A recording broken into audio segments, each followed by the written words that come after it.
questions and answers. Welcome to our May 5th live car shopping strategies. My name is Deshone. I'm known as Deshone the Auto Advisor. And over the next 60 to 90 minutes, I'm going to be sharing what we call the cars from home philosophy, the way you can shop, get bids, make your car buying simple, empower yourself, and guarantee that you did not leave any money on the table. We're going to talk about a lot of things you may not be familiar with. We're going to talk about things you have not heard before. We're going to tear back some mindsets that the car business has programmed in us for their profit. And we're going to tear down those mindsets because they're costing us thousands and they're making the greediest dealers in this country thousands of dollars. And we're going to get rid of that. So this show is sponsored by my new digital book. It's called Cars from Home, 7 Steps to Saving Time, Money, and Avoiding Dealerships. So I wrote that book to give you everything I know, everything I learned at Mercedes-Benz, at General Motors, running my own brokerage, and the hundreds of people, thousands now, that we've helped since 2021 to empower themselves in their car purchases. So part of my welcome offer to you is it's normally $97. You can get it for $24. That's my welcome offer for 30 minutes, anytime during the broadcast. As we go, you can get yours in my TikTok bio, in my Instagram bio, the YouTube comments, and the Facebook comments. It's a 75% off discount as part of my welcome offer for those of you who take action. And you'll have everything we teach here for the rest of your life. And you'll be able to move the same way you're going to hear me move and the way a lot of people I'm going to show you guys are moving. So no questions off limits. Feel free to start typing your questions. We are live on Instagram, TikTok. Hang on. I got Instagram up here. My man Dolan is moderating, so we're going to try to pull in every single one of your questions. Again, this is our May 5th live. We are live. It is Monday, so let's get to the questions. Okay, we got some coming in already on TikTok, Dolan. I see it is what it is. I'm just going to pull that one. I need to do one on shady mechanic shops. You should. If that's your area of expertise, the public needs to know from someone who's an insider what is going on in mechanic shops. I'm sure they get a lot of value. If you guys want, it is what it is to launch a channel teaching people how to avoid shady mechanic sites. Type ones in the chat so he can know that he should go ahead and do that, or she. I can't see if you're a man or woman. But let's get some questions going. Yosoy Tommy, I see you on TikTok. Interested in leasing, but I know I will go over the mileage. I drive a lot. Well, here's what you do. Give you an example. I'm leasing right now. I've never needed more than a 15,000 mile per year lease. So all of my leases have been 12,000 miles. I've never needed more than a 15,000 mile per year lease. Now, sometimes, that was because my family worked a little further from where we lived. We got a 15,000 mile per year lease, but most of the time I'm getting 12 because that's what I need. That's what I use. Now I'm paying $499 a month for this $55,000 Infinity truck. I got a 1% lease on it. I got my bids, the way we teach at Cars from Home. We're big on multiple offers. That's the only way you're going to save the big money and guarantee you got all the money is to get multiple bids. We teach you how to do that. You can do it by phone too. If you want to try to do it by phone, God bless you. We do it through email. We do it through emails and templates, and that's what we do. But I'm paying $499 a month for 12,000 miles. Now, let's just say I needed 15,000 miles. I would have bumped that lease up, and instead of $499, I'd be paying probably $30 more. So call it $530. Now, let's say I'm a high mileage driver at 20,000 miles. That instead of $530, I would probably be paying $620. And there I got my 20,000 miles per year. So the key is, and this is what you'll hear, people will blame the leases for not understanding that they choose the mileage. The mileage is not selected for you unless you go into a dealer and say, hey, work me up a lease. And then they're going to choose the mileage, probably give you 10,000 miles per year, and then try to close you on that. But that's not the way we shop. We're going to shop and we're going to adjust our miles based on what we need. So if I needed 20,000 miles per year, I would probably be paying $620 instead of $499.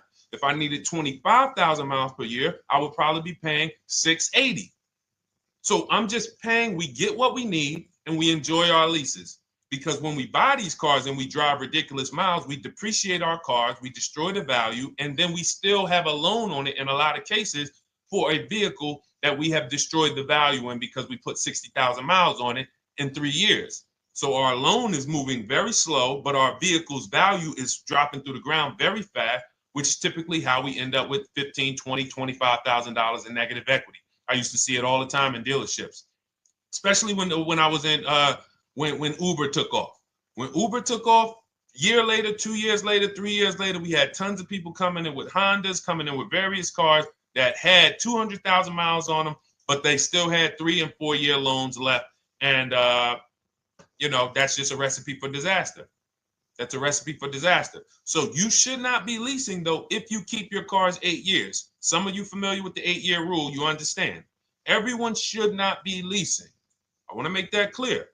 Some people say, Deshone, you believe everyone should be leasing? No, I don't. If you are not keeping your cars 8 years, then you should be shopping for below market leases. Don't forget those 2 words, below market leases.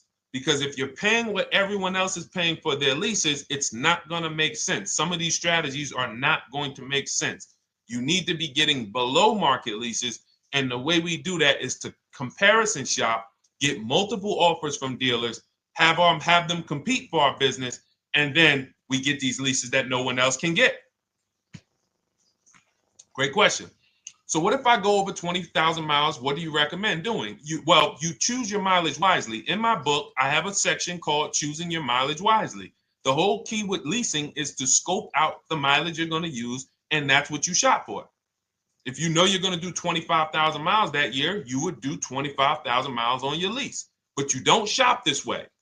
We always shop with 12. A problem with leasing is once again, you go into the dealership, you say, work me up a lease. They're going to work you up what they want. They're going to say, hey, put 5,000 down. Who's had that happen? You go and you look for a lease and they tell you how much money you need to put down.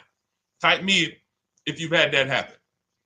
And again, welcome to everybody. This is our May 5th live. It's Monday, May 5th. Whether you're watching this today or you're watching this later today, because we will be rerunning this for those who couldn't make the show. Tell your friend they can catch it on our channels.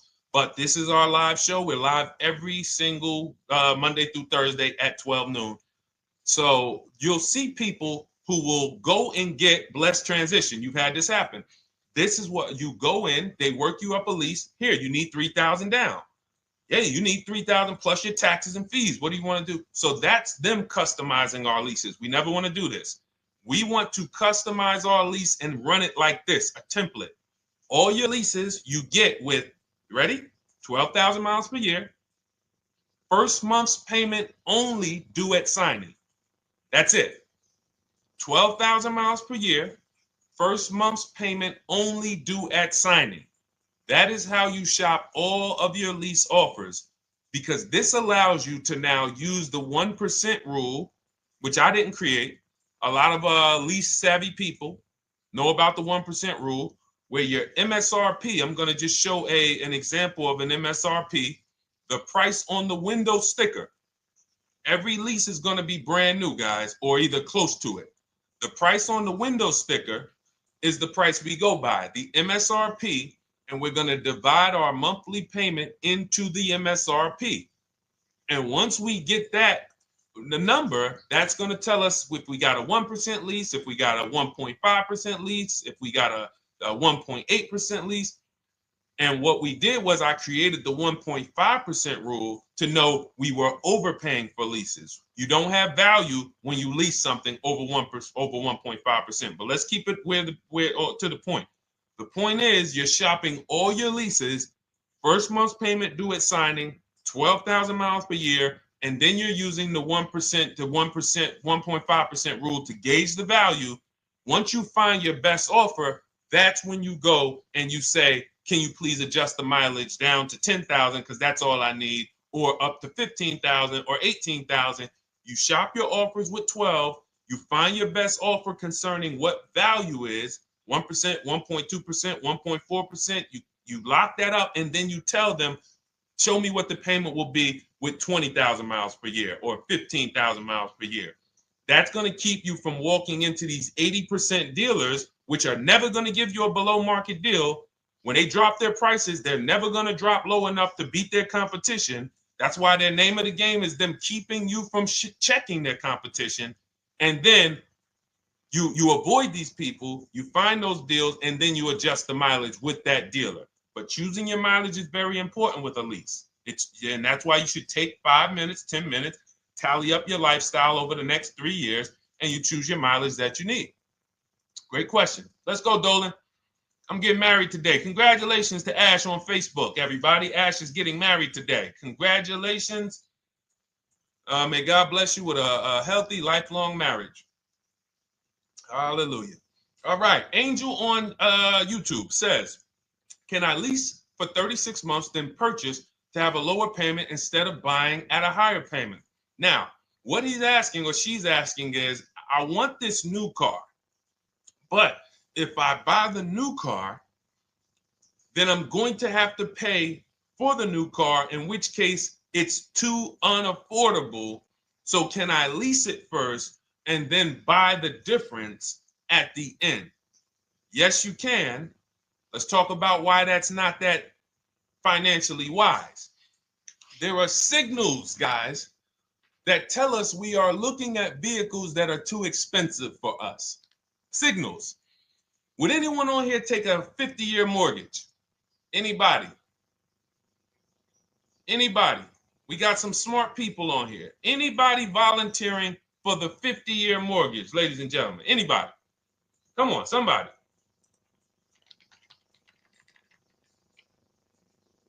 No, why not? Why not? Why is everybody saying no to the 50-year mortgage? Because we know it's ingrained in us that a 50-year mortgage on a house means we can't afford that house, right? Same thing with cars. There's signals. And so when we cannot finance a brand new car and it's affordable, what should we be doing? We should be going to get a pre-owned car. That's what we should be doing. So some of you have the luxury where you could afford both a new version of the car you want, and you can afford a pre-owned version, of course. So you might say, Deshone, I could afford both. I want this car, but I could afford, which one should I get, new or pre-owned? Thank you to the new gifter, Jeffrey Jones. Welcome. The Black King. Thank you so much. Gifter badges. Appreciate everyone who supports this broadcast. Thank you so much. You helped me to keep this information going. So what you're saying is, I could afford both. Which one should I get? In that case, it's a matter of your values. Do you want a brand new car? You want to treat yourself? You only get it every 10 years. So it's like, hey, I only get a new car every 10 years. I'm going to treat myself to a brand new one. Curtis Thomas, thank you for sharing. Or you might say, you know what? I want to go to value play. Even though I could afford a new one, I want to knock 20, 30, 40% off the price, and I want to get me a pre-owned version. So that's the people who could afford both. Some of you, you're like Angel, who like, I want this car, but I can't afford it new. In which case you go pre-owned, because you don't want to you don't want to lease a car 3 years, even if you get a below market lease deal, great lease payment, turn around and buy the difference, because you're typically going to need a 5 or 6 year loan for the difference. Once you get that 5 or 6 year loan, you add that to your 3 years that you leased the car, and you got 8 to 9 years of payments on the exact same car. 8 to 9 years of payments on the same car. This does not make financial sense to pay that long on a car. This is, you can't reach the reward stage where the car is paid off and you're putting money to the side for maintenance and repairs. You know, you got a paid off car, because the goal with purchasing is to get to that long-term ownership where the car's paid off. I don't owe anything on it. You know, I got a couple $100 I put to the side for maintenance and upkeep, but that's all. That car is paid off. I can keep that thing for 15 years. I can pass it down to my son, my daughter. We got an extra car in the family. That is the value of purchasing.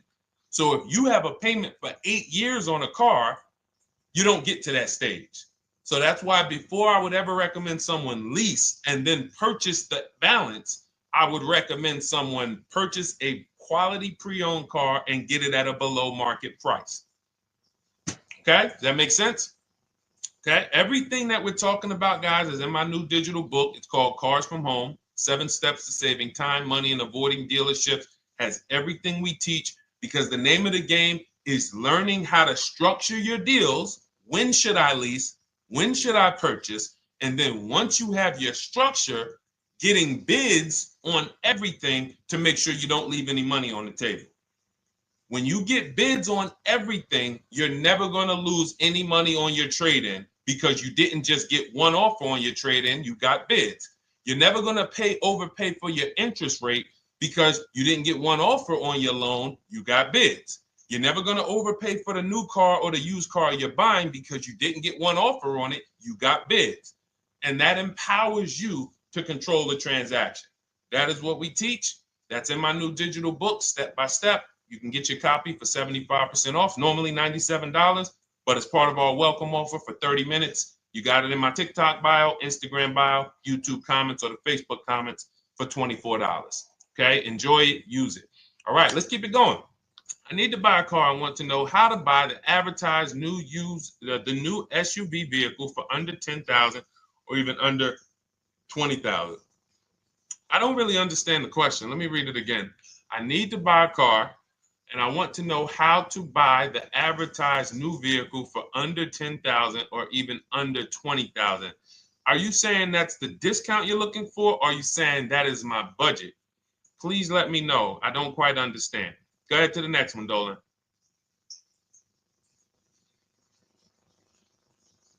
All right. If the Carfax report only has service maintenance, is it okay to purchase? Okay, so all right, this is a great question, guys. This is about used cars. Who's going to be shopping for a used car in the next year? Type the letter U. Type the letter U if you're going to be shopping for a used car in the next year. And for those who just joined, this is our Monday, May 5th, live car shopping strategies. So we are live every Monday through Thursday at 12. And for those of you who are watching the rebroadcast later in the day, you can, you'll get your questions answered. Somebody might ask a similar question, or you can join us Monday through Thursday at 12 live. Yes, so we got a lot of people who are going to be shopping for a used car. We got Buffy on Instagram, Fran Bar. Who else? A lot of people not buying? Okay. Instagram, the only people buying used cars? Okay, well, let's talk to you guys. Listen, so here's when you're looking at a used car, what you're focused on is first the service record. First the title history. What is the title history? That means, is it a salvage car? Is it a frame damage car? Is it a now, well, let's start first. Where do we find these cars? Let's start there. We're not going to lots. We're not stumbling onto people's lots. That's what they want.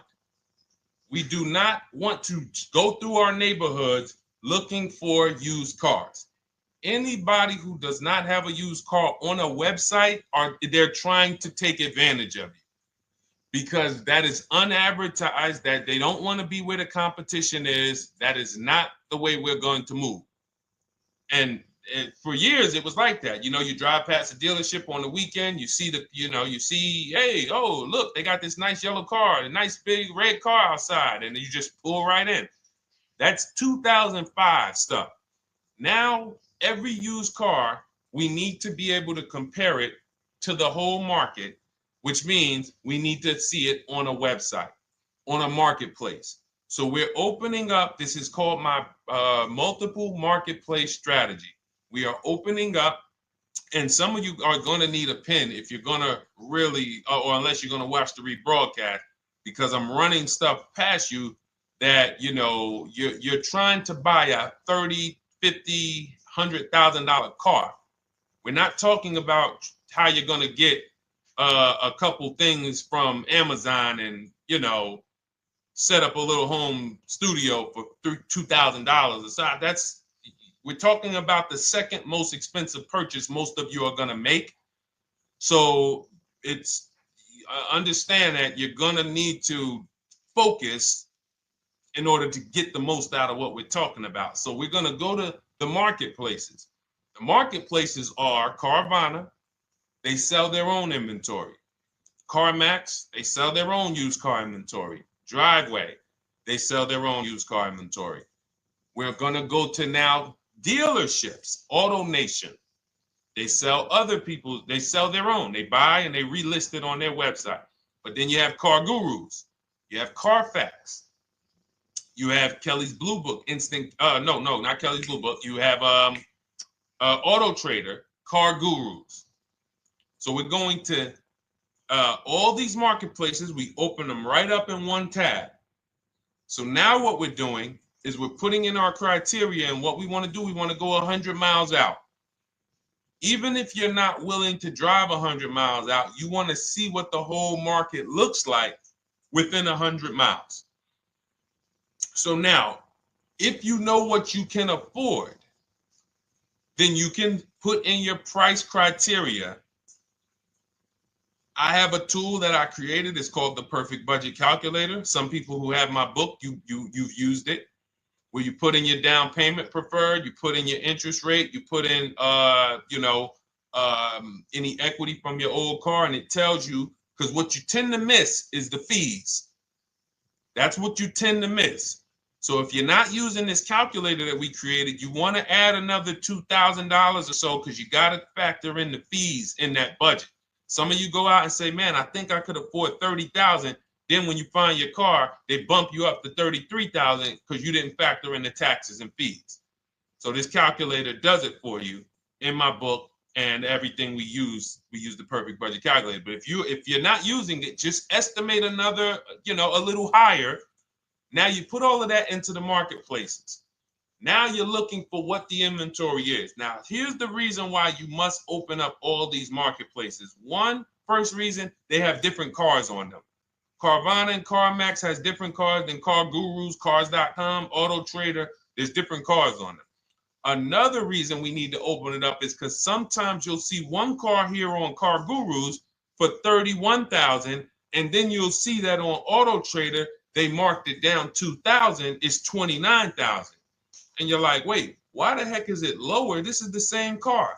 Well, it could be because this marketplace got the notification first to lower the price, and maybe this one takes a little longer to see that, oh, maybe that takes 24 hours before their updates take effect. So that's why you want to open up all these marketplaces. Now you're narrowing this down first based on your color choices, what options you want, your models, and now we're starting to narrow this thing down. So we're narrowing it down. Now we start to look at the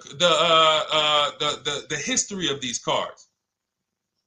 This is the best way to start narrowing down your used car search. Let's now dive into the history. I need the Carfax. Now, some of these websites will give you a free Carfax. Some of them will try to make you buy a Carfax. Now, I'm going to give you one of the secret strategies that we've been using for years in my book, and I'll tell you it right now. It is how we get free Carfaxes, because when we get to most vehicles, you guys, for those of you who are just meeting me, I worked in Mercedes-Benz for 5 years and General Motors for 5 years, and I ran my own brokerage. I started it in 2016, and I ran that while I worked at the car dealership. So I have a lot of experience and have seen a lot, and that's why I'm able to teach these things. I also love numbers. But one of the things that I know is almost every dealership has a contract with Carfax. So every dealership, we pay Carfax already. So what we're able to do is when we list our inventory on our websites, we're able to list the Carfax with it. We're able to provide that free of charge. But when we pay Auto Trader or Cars.com or Car Gurus, we are not able to actually push our Carfax to that marketplace. But if you come to our website and you find the vehicle on our website, most times you will find the Carfax for free. That is what we have been doing for years. So that now we have the Carfax, because the Carfax is the only way we can see those service records right now, because we've already narrowed it down based on, first thing we're doing is we're looking at title history, frame damage, salvage title, rebuilt title, total loss. That's the type of vehicle. The next thing we're doing to narrow it down, which is where many of you get in trouble, is you're looking at the service records. Skipping service records, buying used cars without seeing service records is disaster. The biggest indicator on if a vehicle was taken care of is what is on those service records. And if you can't see those service records, then I would not buy the car. Somebody say, oh, I'm changing the oil myself. If you don't have proof that you have changed the oil yourself, I cannot see it. I cannot see that you have maintenance this car, and that's a turnoff for me. Because now when you drive that car a year later, 2 years later, things start happening. You have no one to blame but yourself. Now the regret kicks in. Man, I knew I shouldn't have got this. But chances are, if you find a quality vehicle and you see service records on that previous owner's report, that's going to lead to a quality experience. Okay, so that's pretty much how the initial part of our multiple marketplace strategy. As you can see, we have this to a science. Nothing that we're doing is by chance. Nothing we're doing is on a whim. That is it. But let's go to some more questions. And I think the biggest thing I want everyone to understand so far is that we don't wing anything in this process. There's nothing, everything that I'm teaching you is going to be out of our system. Now, some of you have different learning styles. So let's address this. Again, welcome to our May 5th, Monday, May 5th live. We're live Monday through Thursdays at 12 noon. And we rebroadcast this for those who couldn't make it. You can share this with your family. Tell them, hey, visit Deshone the Auto Advisor's channel. He did a great show earlier. He answered some questions that everyone had. You can watch the broadcast all through the rest of the day. Now, but we're live every week, but we're live right now. So now the biggest, some of your learning style is different. What we teach is we have the ultimate do-it-yourself guide. This book is rated 5 stars. Thank you to everyone who's rated it on Goodreads. Just pull it up right here. For those of you who are actually on Instagram or YouTube, TikTok, you won't be able to see this right now. But the book is rated 5 stars. We appreciate you. And this is the ultimate do-it-yourself guide, whether you're new cars, used cars, leases, bad credit, how to make banks bid for your financing, high mileage driving. It's all in there, step by step. And it's a digital book, so you don't have to wait for it. As soon as you get and hopefully you get there before the 30 minutes, so you get your copy for the $24 instead of the $97. That's our welcome offer. But that's your do-it-yourself guide. Some of you, you're a do-it-with-you person, and that's Shop with Deshone. You like videos instead of reading. You want coaching. You want support. You want a community. We have 1,600 people in our Facebook group. That's our Shop with Deshone. We've had 2,200, almost 2,300 people come before you. When you see me share people like Zafrina and like Melissa and Sheree, Ken, all of these people who are, they're showing their car deals that they got. Look, took me about 30 days. He went through, past Friday, locked down 2 vehicles, 2 Yukon 2025. Said he dropped sold the BMW. They dropped the price down to 70 grand. So they took off like 5,200 for him. These are all people who are in the Shop with Deshone. Their learning style is they preferred videos. They preferred, coaching with me. But again, it's the same information. So I want to be clear. It's just your learning style. So if you are like Deshone, give me the blueprint and I will run this thing. That you're going to be like the people who send, like Marie. Marie just wanted to let you know she got our book. Using the book, I saved over $13,000 off MSRP. Now, here's where the feelings get hurt. And this is not my intention. But some of you have these same vehicles that you're going to see me sharing that our people get. And when you see what they paid for them and what they're getting off of them, you're going to see, wow, I did not get that. I did not get that type of discount. So all of you who have this 2025 GLC coupe fully loaded, she said they took $13,000 off MSRP. She got her bids from home, got my payment to be hundreds lower per month, maintenance included, no money down. We are masters at no money down deals. You should not be putting money into these cars unless you intend to keep them for 10 years and you got a great price already. You got a huge discount already. You should not be putting money into these cars. I have never done more than $1,500 out of my pocket for any lease. And when my car that I bought, I put money down on that because I bought it to keep it. But everything else, we are shopping with no money down. So you're going to see that a lot. So again, depending on your learning style, you can head to my bios and to the comment sections, open the Cars from Home Toolkit, Shop with Deshone might be right for you. I don't care how you get the information as long as you are saving the money. I don't care. If you could do it with a $24 book, do it with the book. I would rather you say, man, this guy Deshone helped me. I bought his book. I got it on the sale because he did the welcome offer for $24. And man, I done got 4, 5, 6 cars using this thing. And all I paid was $24. Congratulations. I will celebrate that. I wish that for everyone, but that's not everyone's learning style. So, okay, Dolan, let's keep it going. I'm sure we got a lot more questions coming in. Molly from Facebook, great to see you. Needed to be here. I'm glad. I just ordered a new vehicle last week, expected to arrive in 3 months. I need a breakdown of how to get out if the options they want, get out of the options they want to the MSRP. Well, first of all, what you want to do is you want to get bids now. You do not want to wait. For those of you, she's ordered a car. She's scheduled to be here in 3 months, and she has not locked in her pricing. Now, the reason when we order a car, we are always getting our bids first because the closer your car comes to arrival, the less leverage you have. They know once that car comes in there, she's been waiting for 3 months. She is not going to want to walk away from this car. She is not going to want to do this all over again.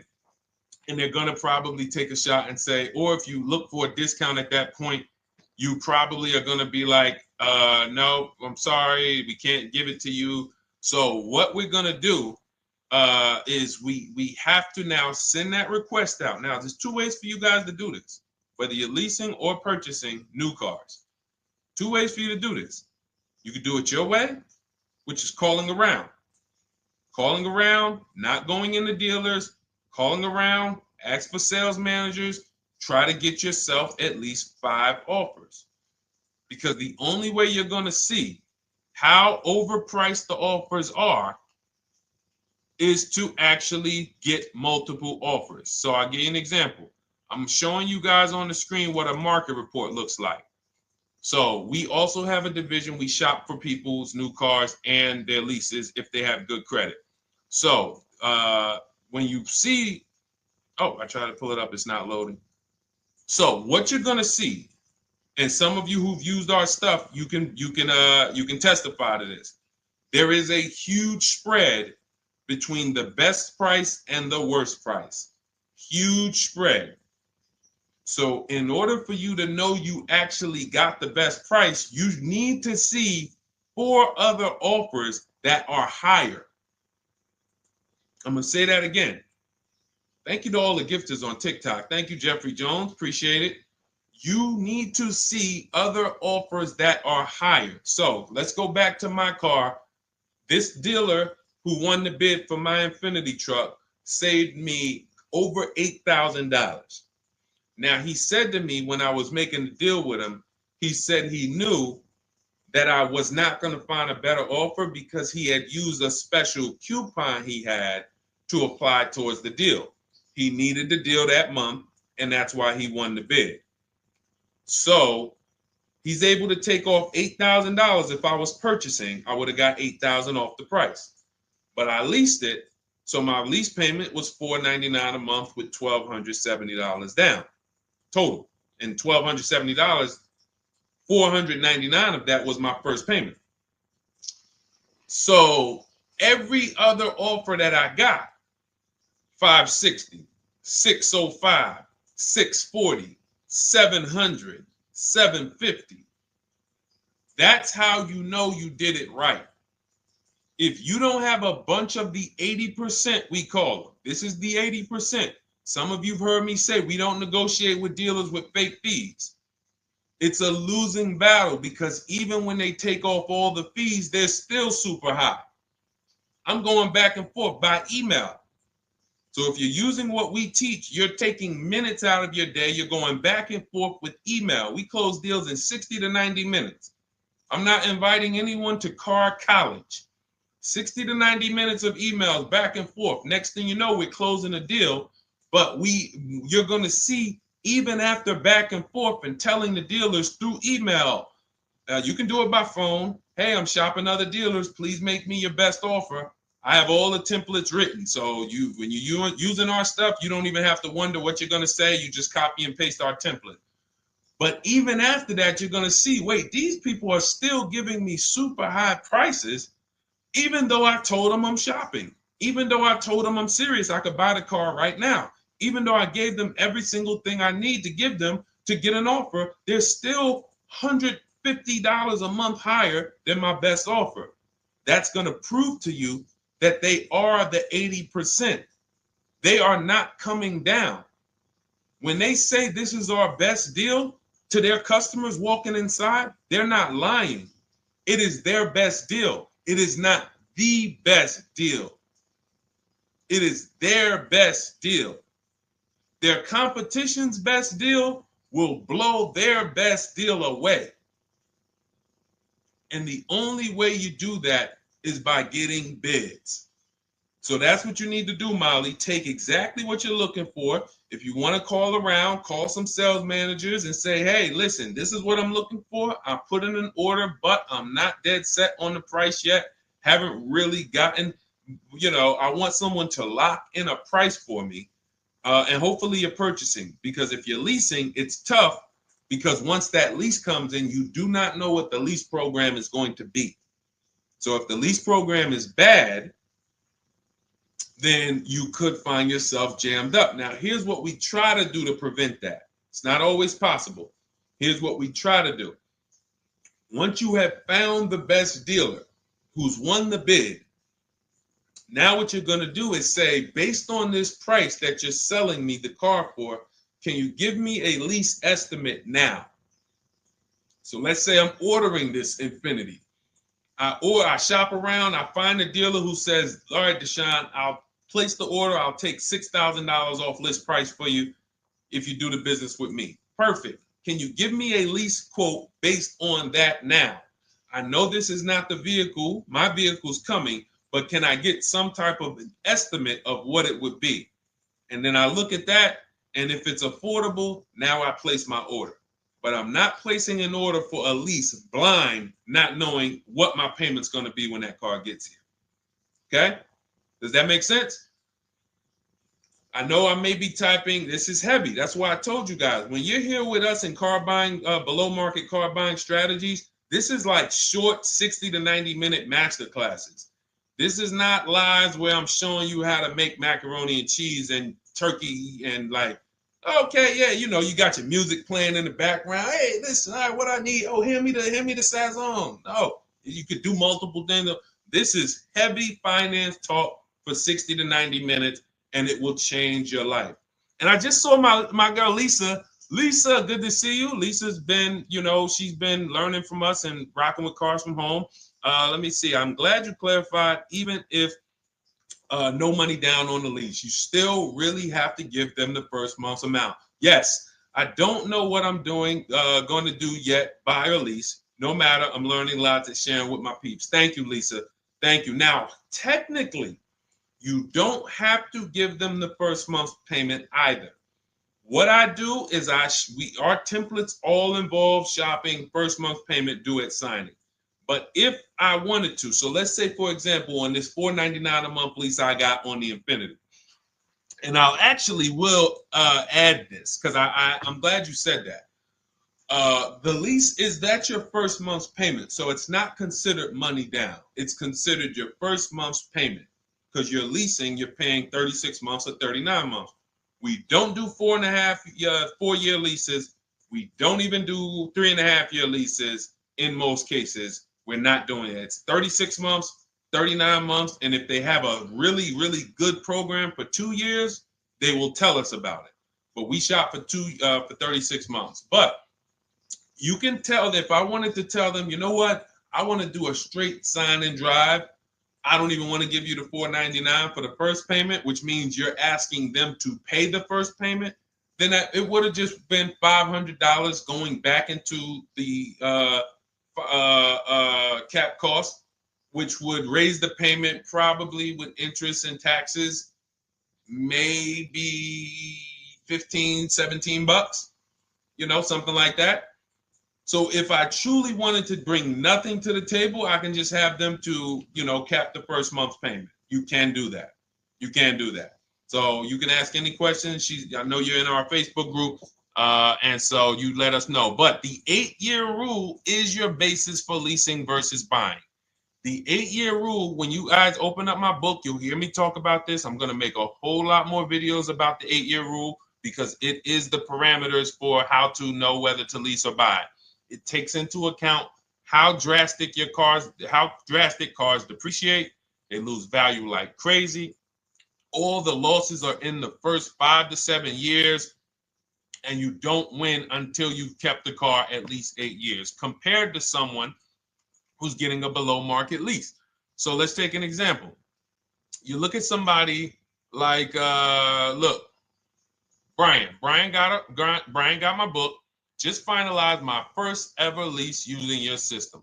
2025 HRV Sport all-wheel drive, $30,000, $505 MSRP. So this is a $31,000 vehicle almost, and he got it for $395 a month, which is a 1.2% lease, no money down. Now, his initial quote from this dealer was $434. This is the winning dealer. But in my book and in our systems, we have a counter offer calculator where we put all the offers we get into the calculator, and then it calculates the best offer and it tells us what to counter. So his initial quote was $434. He countered with the calculator and ended up closing his deal at $395. So these are the people that, for all of you who you're like, wow, are there any cars out there with a $300 payment anymore? Well, if you're buying a car, you are buying it at a $300 payment. You could only spend, who knows, every $5,000 on a vehicle is about how much per month? Every $5,000. When you're looking at a car, every $5,000 on a 5-year loan, which is what you should be defaulting to, is about how much per month. Thank you, Nikki. Nikki got a #1 gifter badge. And I don't really know what all of that stuff means, but I definitely appreciate it. The Black King, thank you so much. I just know it means you guys support the show.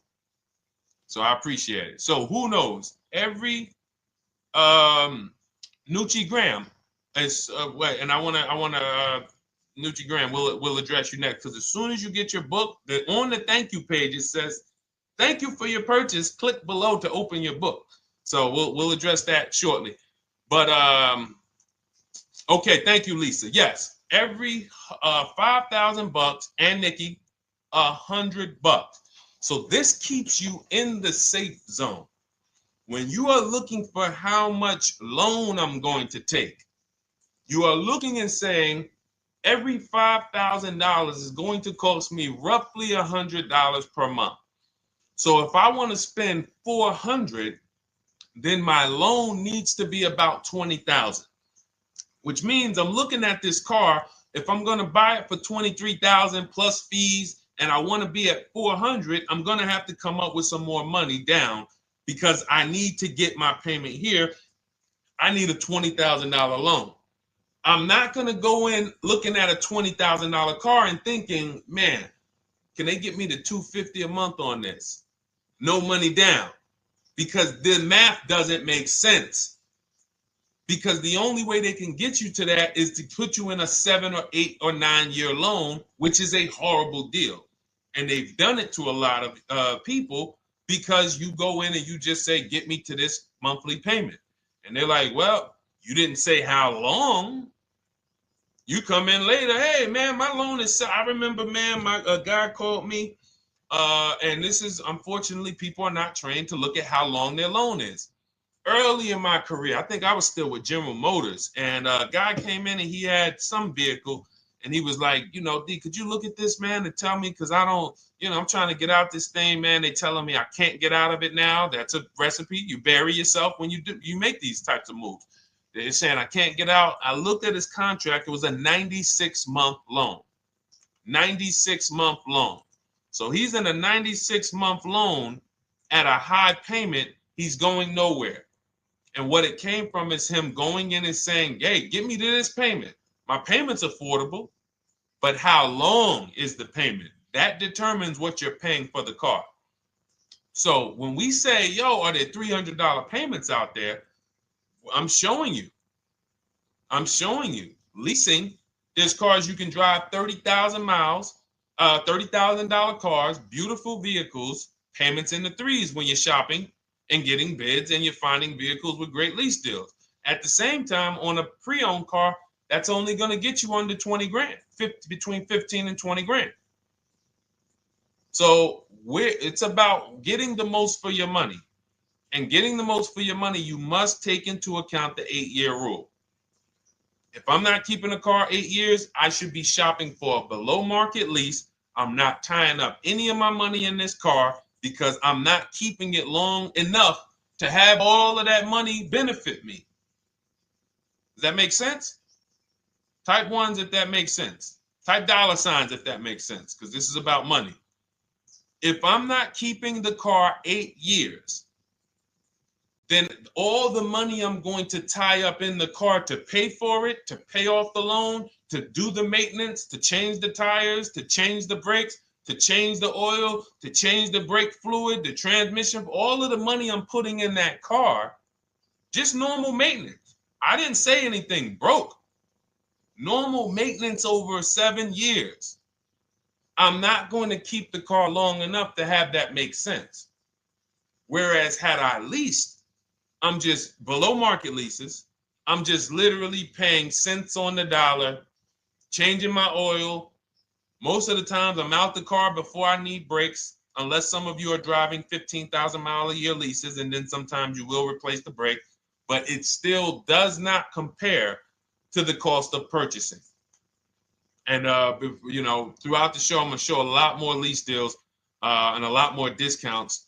But the reason why I show you guys the lease deals is because the money doesn't lie. Unless you're just hell bent on paying more, the money does not lie.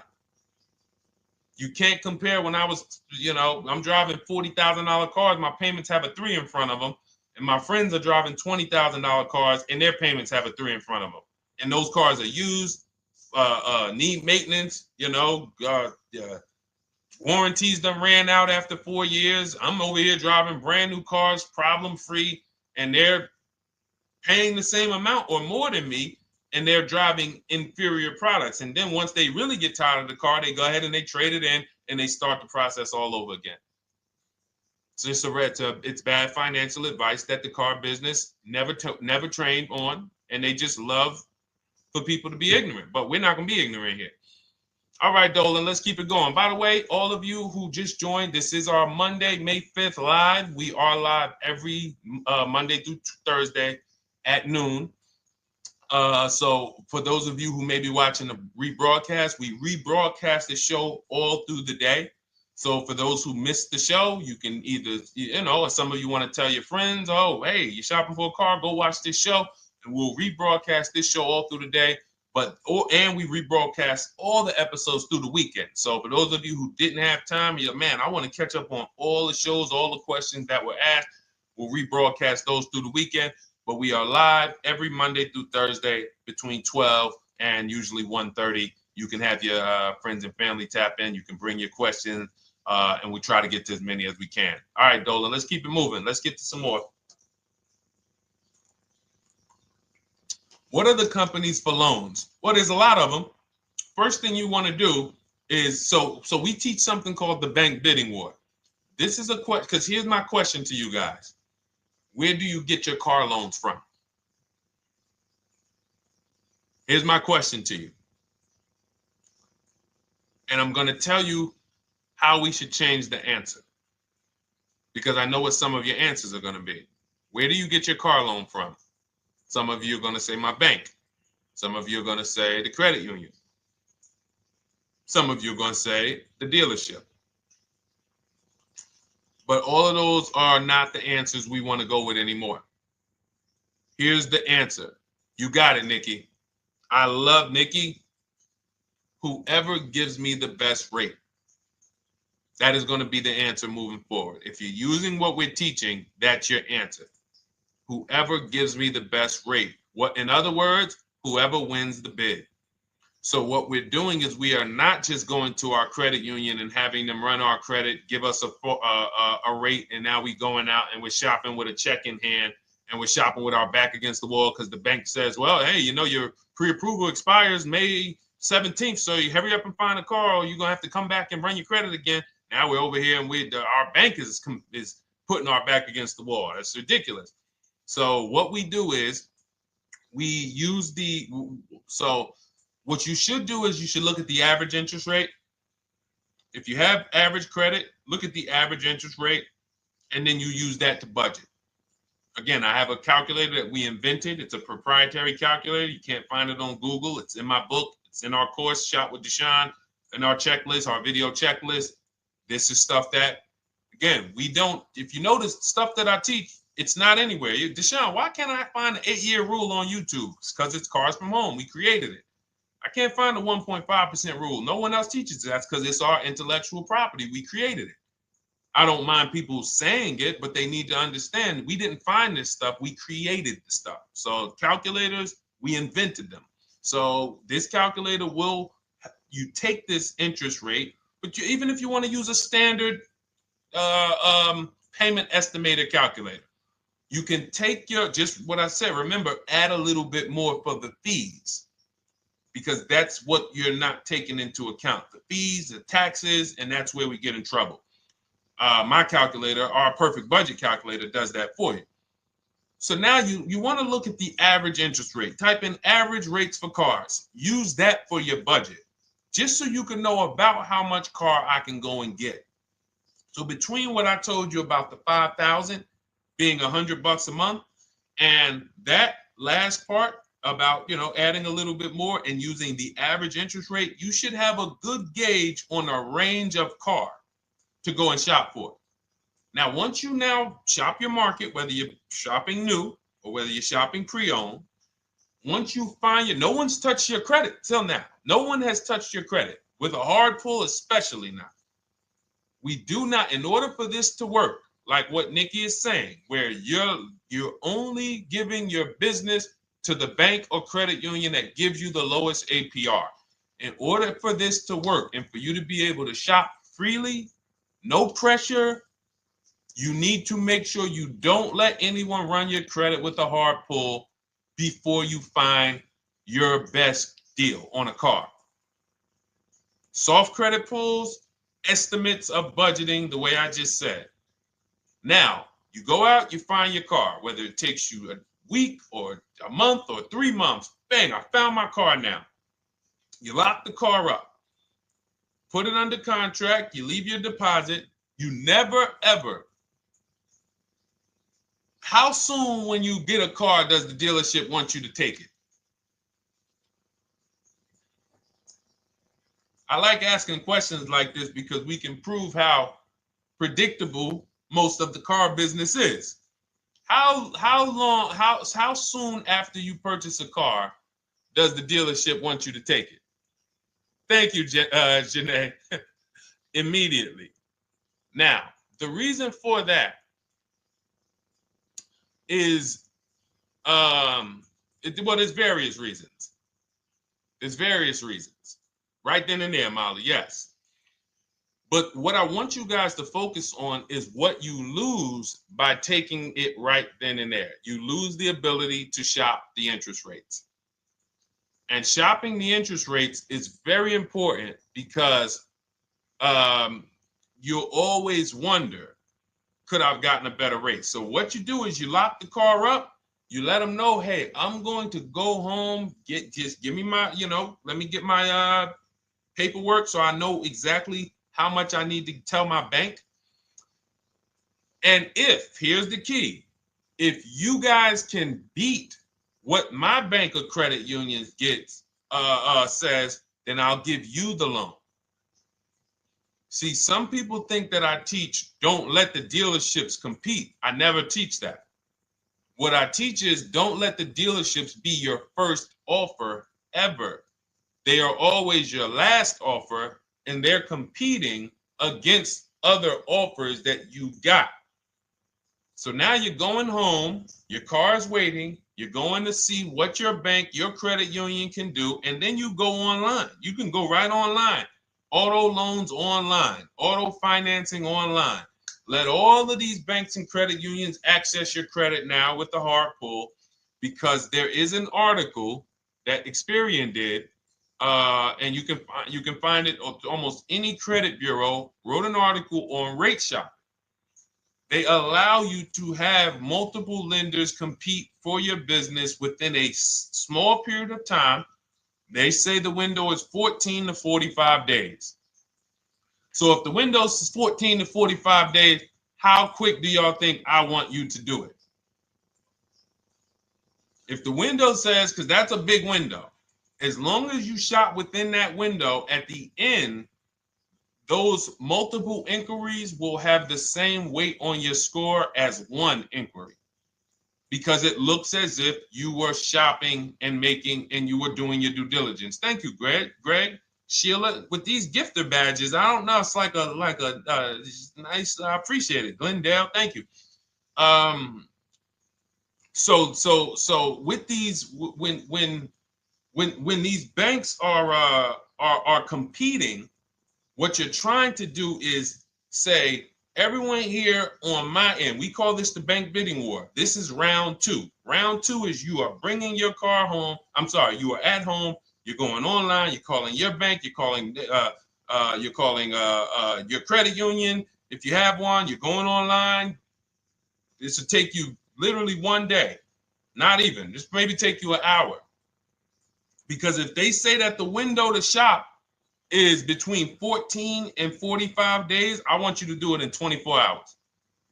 We want all the competition in 24 hours. Because that guarantees we are way within the window. They're going to look and see, wow, this person bought a car. They had multiple lenders competing in a small period of time. They're not out here just letting people run their credit over, every week. Some new banks running their credit. So now you call the dealership afterwards. You say, hey, the best offer I got was from such and such credit union or such and such bank. If you guys can beat it, I'll give you the business. You allow the dealer to now shop you to their banks.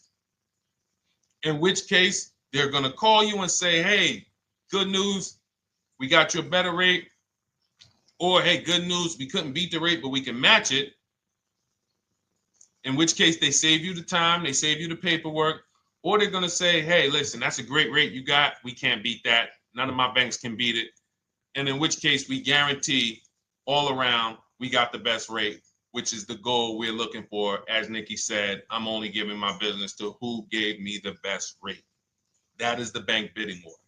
So when you get your digital book, Cars from Home, you'll get that in writing. We also have it in our Shop with Deshone video checklist. For those of you who are more do-it-with-me types, again, we're all about your learning style. And some of you just like, Deshone, I see you. Can you shop for us? What are these? I'm seeing a lot of you guys shop for people, new cars, new cars, leases only. And you have to have good credit. Your FICO scores need to be over 670, all of them. But if you don't, again, same result. We've been helping people get these results since 2021. And again, I am all about speed. These are short videos. The book is boom, action steps, action, action, action, action. I'm not trying to teach you everything about cars. I'm trying to walk you through a path, a 7-step path to get to the result you want all the time. Okay, I'm not taking you to car college. You're not going into the car business. You just need to know how to get the best deal. And that's what it's about, step by step. Okay, but for those of you who are just coming on, this whole show is sponsored by my new digital book. It's called Cars from Home, 7 Steps to Saving Time, Money, and Avoiding Dealerships. It's a digital book. Everything we teach about new cars, used cars, leases, below market financing, high mileage driving tips, bad credit tips for those of you who have your credit is not going to qualify you for everything else we're talking about. You need specific strategy. We have that specifically for people with bad credit inside my book and inside Shop with Deshone. So that's why I never believe in one size fits all car buying advice, because all of you are in different situations. So how does somebody look saying, you all should do this? We're all in a different situation. I have a trade-in. He doesn't. He has a lease that's coming due. He doesn't. Oh, he has a lease that's coming due. He has equity in it. We need to help him get that equity out. He has a lease. It has an equity, but it has a third-party restriction. We can't talk to people the same. That's why everything we do is custom and letting you know, no matter what your situation is, it's very common to us. Very, very common. So, all right, let's keep it going. We got some more time, Dolan. Pull them up. More questions. All right, yeah, I see we got a couple more coming in on TikTok. How do I get the book? Well, the book is in my TikTok bio. In my Instagram bio, there's a website there. It's Cars from Home Toolkit. And then you'll see the welcome special for $24. So the book is normally $97, but as part of our welcome special, you got 30 minutes to get yours for $24. So you won't pay the $94. You get 75% off. We also have a link for you guys on Facebook and YouTube in the comment section so you can get your copy. And if you're going to spend a couple more minutes with us, I would appreciate if you share the broadcast with one person that you care about, so that can help. We can help get this information out, and we can help change lives. If you didn't receive your ebook, well, first of all, as soon as you purchase your book, you're going to see a thank you page. It says, thank you, screenshot this page. And then it says below, click the link below to open your book. So you actually get the link to open it as soon as you make the purchase. And then I say, I also emailed you a copy. So sometimes people type their email in, one letter's wrong. Obviously, we can't send a book to an incorrect email, which is why I have my support team's email right on there, so that if you don't see that book within 5 to 10 minutes, you email my support team, hey, I didn't get the book. They'll get you the book right away. So as you can see, I want you to, Dolan, can you put up, do we have anywhere with, we can put up the support team's email for this person, and just send an email to support. There you go. Thank you so much. Support at Deshone the Auto Advisor. Thank you, Dolan. Best moderator in the world. All right, so shoot them an email. Just let them know. Give them your first and last name, and they'll check the record, make sure that we have a purchase from you, and they'll send you your book right away, so you can dig right into it. Okay? All right, let's keep it. We work with clients all around the country. What I'll start doing, I wanted to bring some on here today, but I can't load them up. The system is showing an error. So I got a lot of people. I always bring tests. I always like to show results. So, you know, I'm a results person. So you'll see a lot of people that I share. Brian, who has our book, and, you know, his lease, Marie with her $13,000 off. All of these people made deals from home. They were not in a dealership negotiating this. You got, look, Frank, I bought your book, used your system, and just closed my deal and have positive results to report. I love when y'all email me, by the way. Like, please continue to do this. A caveat is I wanted a just released 2026 Genesis G70 Advanced, and there are no incentives. I could have gotten incentives on the 2025. However, I wanted the 2026, and I was willing to pay. So even with high demand cars, even with cars that are rare, this is the situation. I reached out to 20 dealers, and I received 9 offers for 36 months, 12,000 miles on a $58,000 MSRP. The initial offers range from $1049 to $901, with everything in between. I counter offered using the calculator that we have, and closed the deal at $815 on a $58,000 MSRP. That's a 1.4% deal. Now, mind you, that on a vehicle on a 2026 with no incentives, which means every bit of that was the dealer taking off money for him. He probably had to get at least $5-6 grand off to have that deal come in the 8s, when other dealers were quoting him 9 up to 10 and, you know, mid $1,000 range. So, you know, but so I show the book testimonials. I show my Shop with Deshone testimonials. But I want to start bringing these market reports so you guys could actually see that's our team shopping all around the country. And that allows us to stay, we're able to just stay on top of the market, like from state to state. It proves like this stuff is not, oh, if you're in New Jersey, the deals are better. Yeah, if you're in Florida, the deals are better. If it's California, we don't have deals out here. All of this stuff is not true. And thank God we have people using the Cars from Home systems, be it by book or be it by our video checklist, or be it us shopping for people all around the country where we can tell you beyond a shadow of a doubt. I can show you market reports from Texas, from Oklahoma, from South Dakota. We did a deal for a Mazda, a South Dakota deal, Nebraska, California, Florida, Georgia. We're shopping for people all around the country. And there's great deals everywhere in the country when you know how to make dealers bid. Because you're always going to find that 20% dealer who just wants to beat their competition. They're the best in the region. And you got to go out to find them. You got to have a system to find them. Because most of the dealers are not them. Most of the dealers are the 80%. That's just the way it works. It's a numbers game. And the 80% are very expensive. And when you walk into the 80%, they'll go down. You're like, oh man, all right, can you take off? Can you get me down? Like, yeah, man, you're like $150 a month higher than where I could be, my max. And they go back and forth. They're like, man, I could take off $50 a month. Ah, man, that's the best you could do. And then next thing you know, you get down to 100. Yeah, all right, we'll take off $100 a month. And you're like, all right, I guess I'll take that. You don't realize that a 20% dealer, not only were they nowhere near your max budget, they were $100 less than your max. You're talking to the 80%. The 80%, when they come down, they're still here. The 20% are here. So you're over here with an 80% dealer walking into these dealers. 8 out of 10 dealers over here are 80% dealers. So y'all talking them down like this, and y'all thinking we winning. Oh, I talked them down to this. Meanwhile, the 20% dealers are here. 20% dealers will launch a bid. We gotta cut. Oh man, if this thing wasn't broken, tomorrow's show, I'm gonna bring on a lot more market reports. We got dealers who come right out. We getting offers 700, 790, 820. Dealer come right out 650. Boom, blow everybody away. Like, oh, let's go. We got a winner. Looks like we got a winner here. That's it. And then it becomes fun.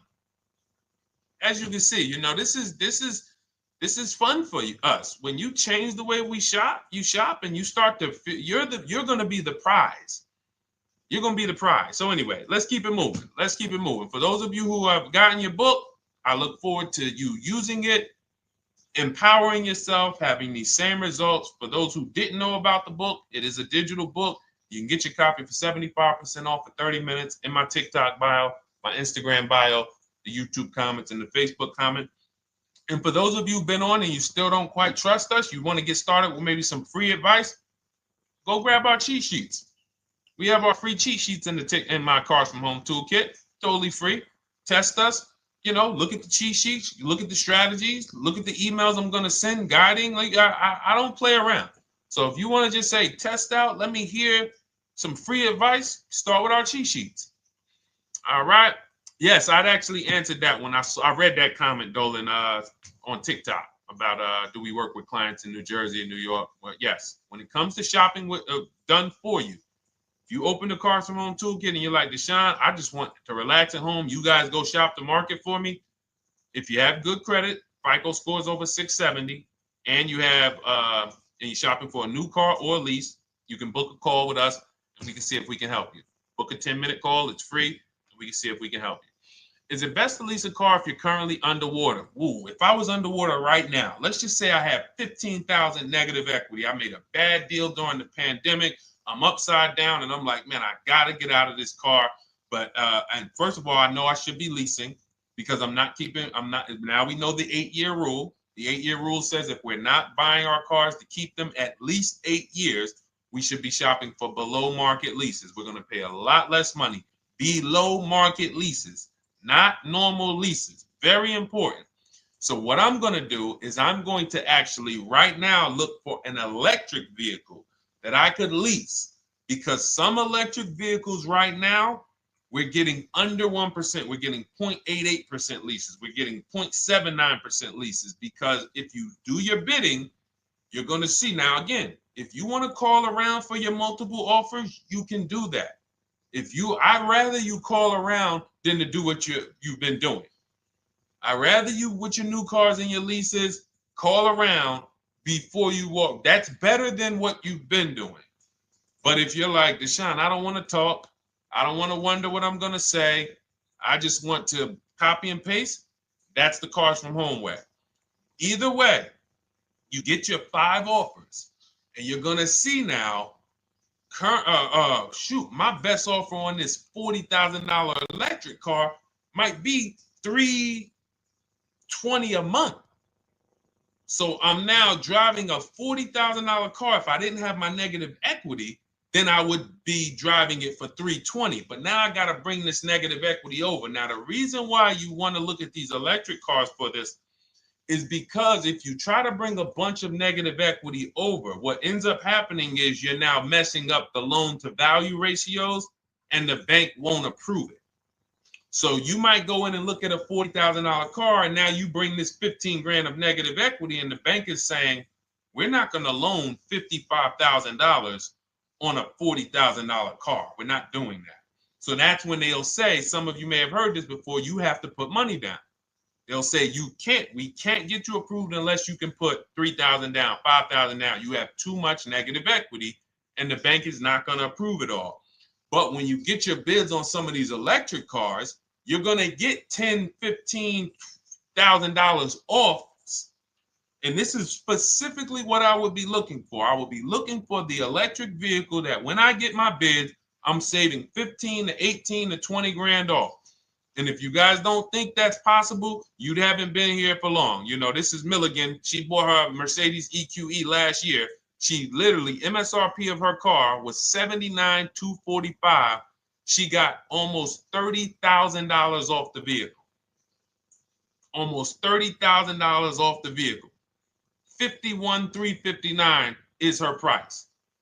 $79,000 vehicle. She got it after rebates, after discounts, after everything. $51,359. So you take a vehicle that you can get a huge amount of money off, then you bring your negative equity over. So now that payment goes from $320. Yes, it might go up to $575 or $600 even. But I know I'm in a nice car now. I'm in a brand new car, and after 3 years, I'm done with that negative equity.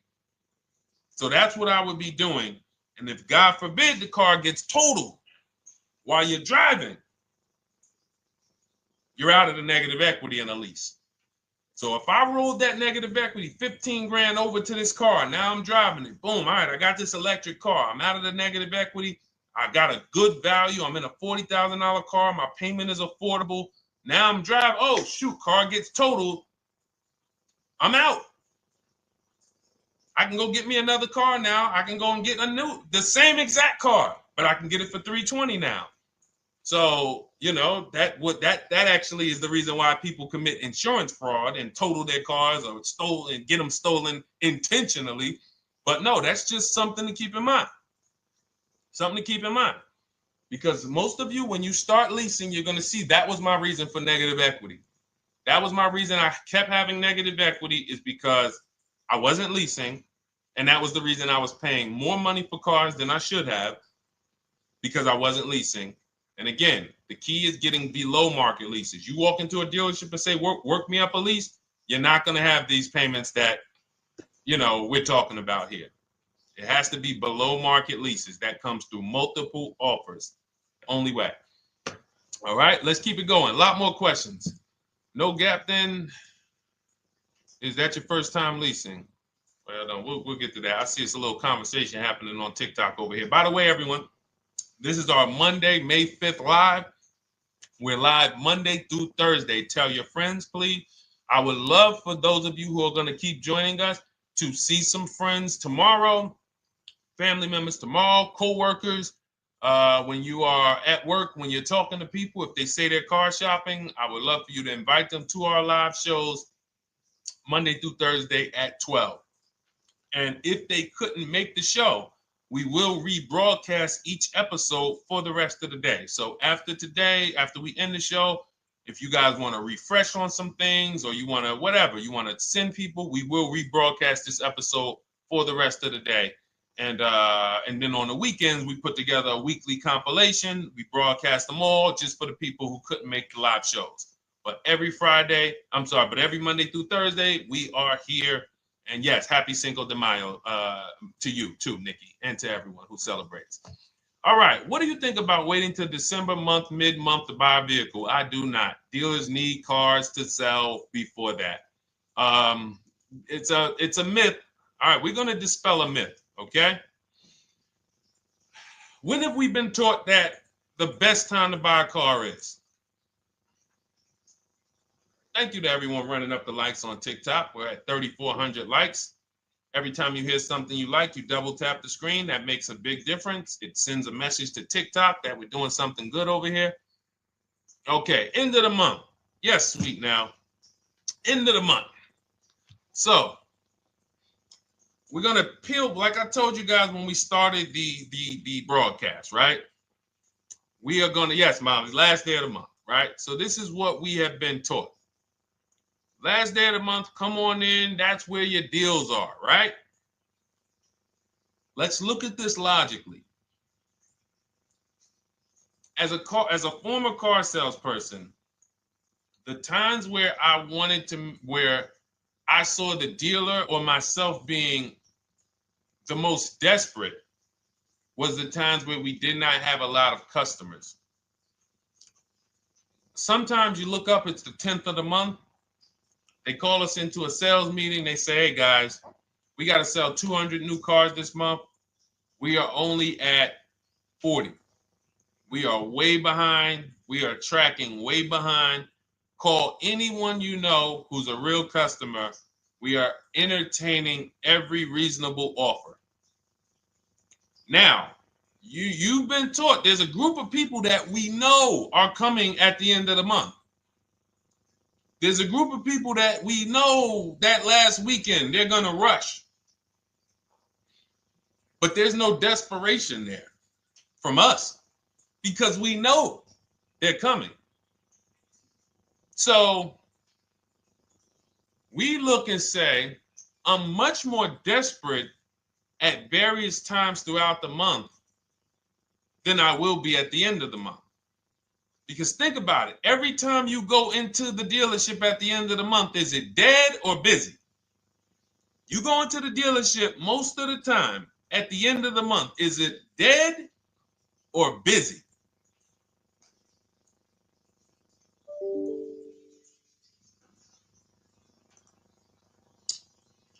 Thank you. It's a zoo. It's a zoo. Customers everywhere. That means all the car salesmen are not worried about making a deal. In fact, they're looking at you and saying, hey, Molly, thank you. Listen, I know you, look, I know the payment's $780 a month. I know you said you wanted to be at $499, but, we've been going back and forth. Can you work your way up, get closer to the $780? Because they know now we can take a shot.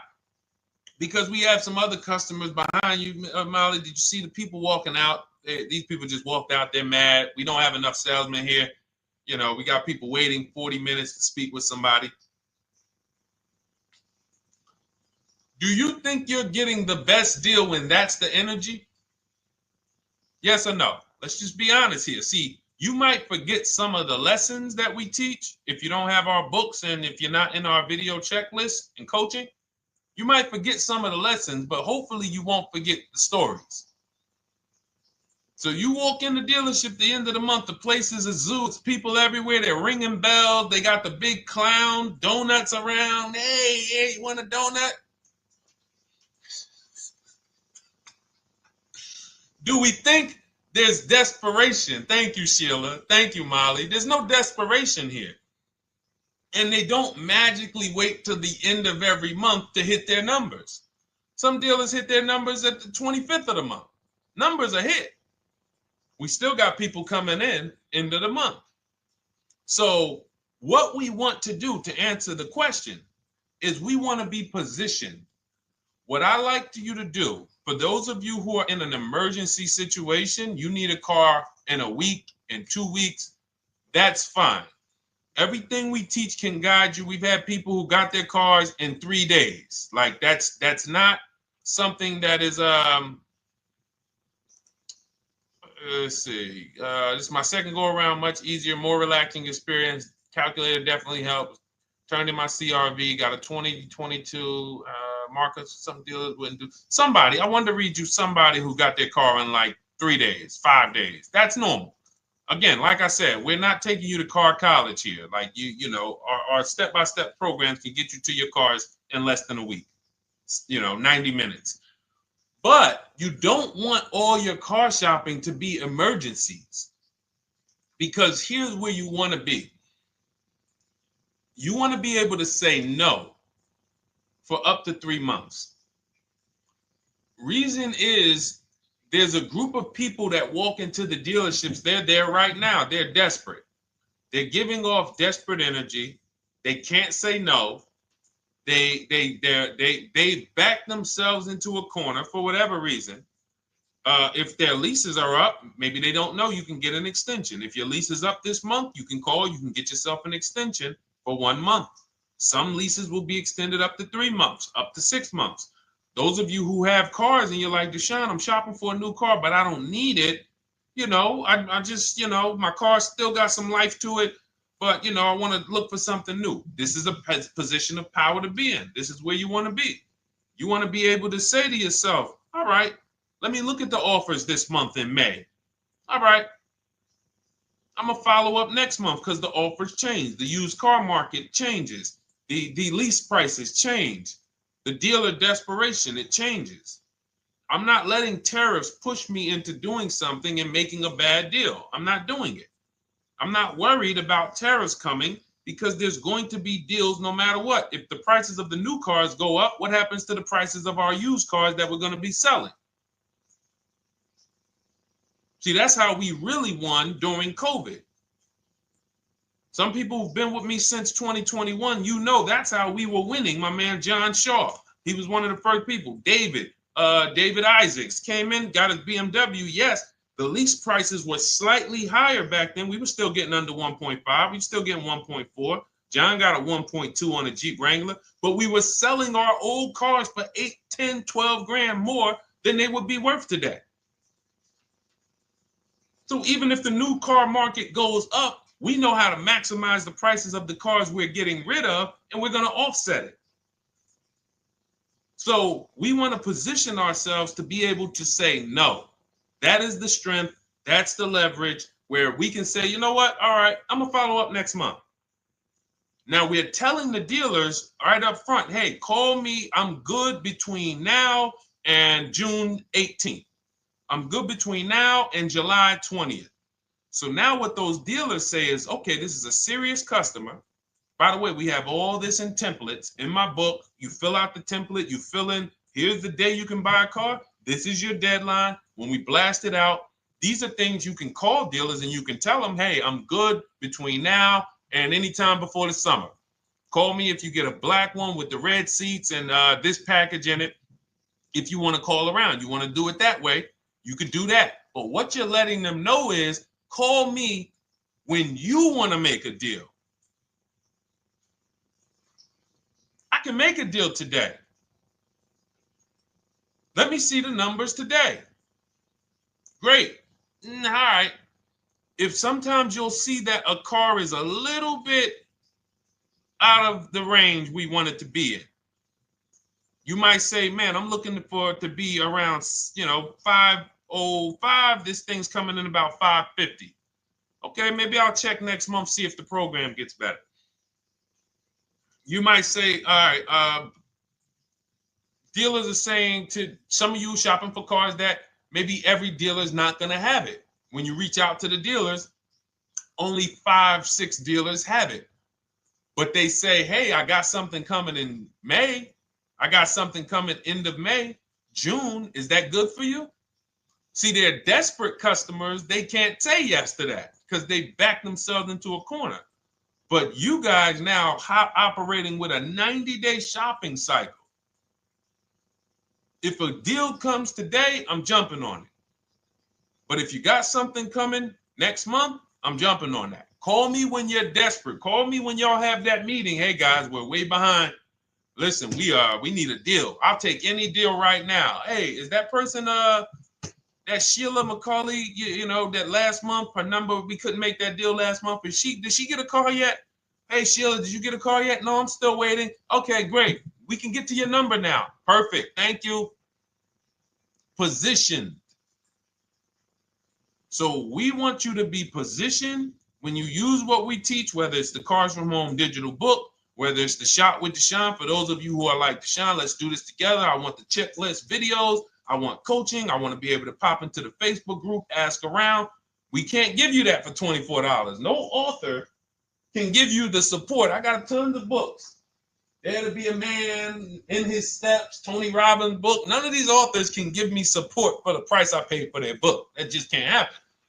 But some of you are like, you know what? This is a big investment. I want to make sure I have access to, you know, systems for life.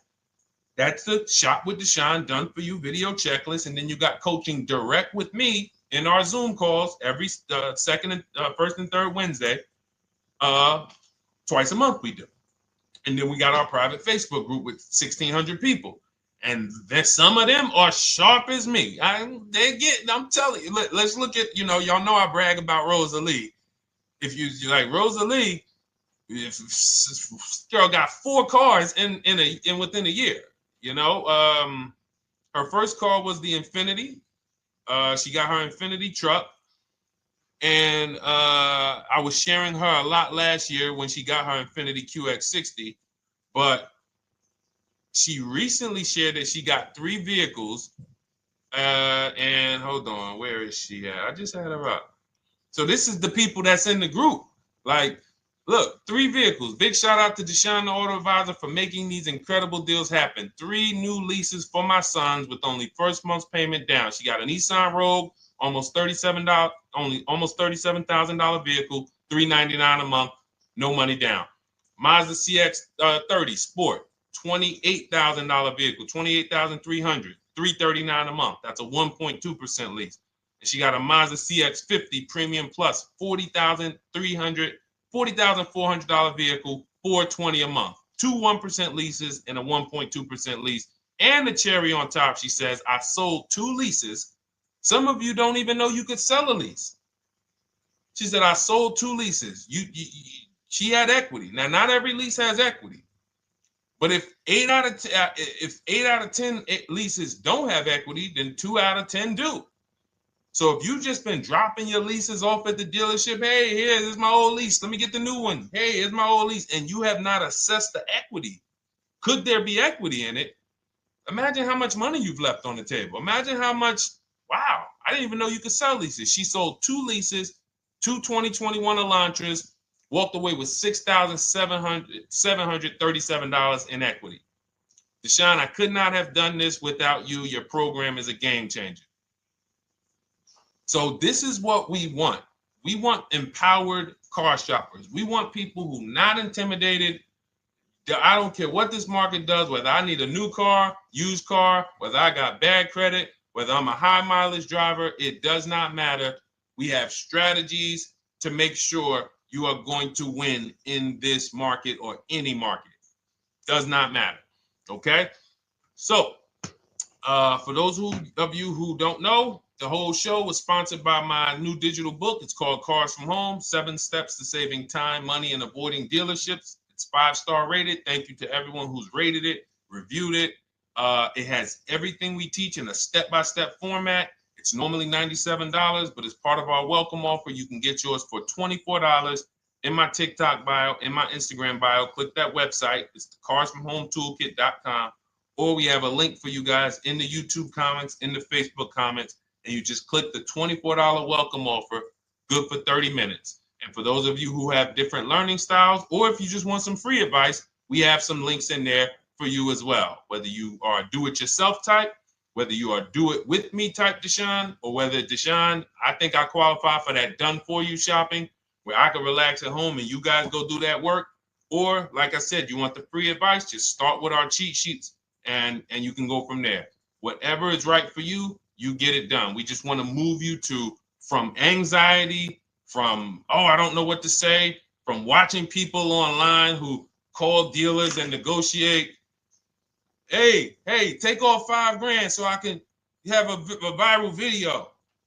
And now you're talking to an 80% dealer. So the 80% dealer has the $5,000 to take off. So you look like, hey, yeah, see, I just got them to take off $5,000. We don't negotiate with dealers with fake fees.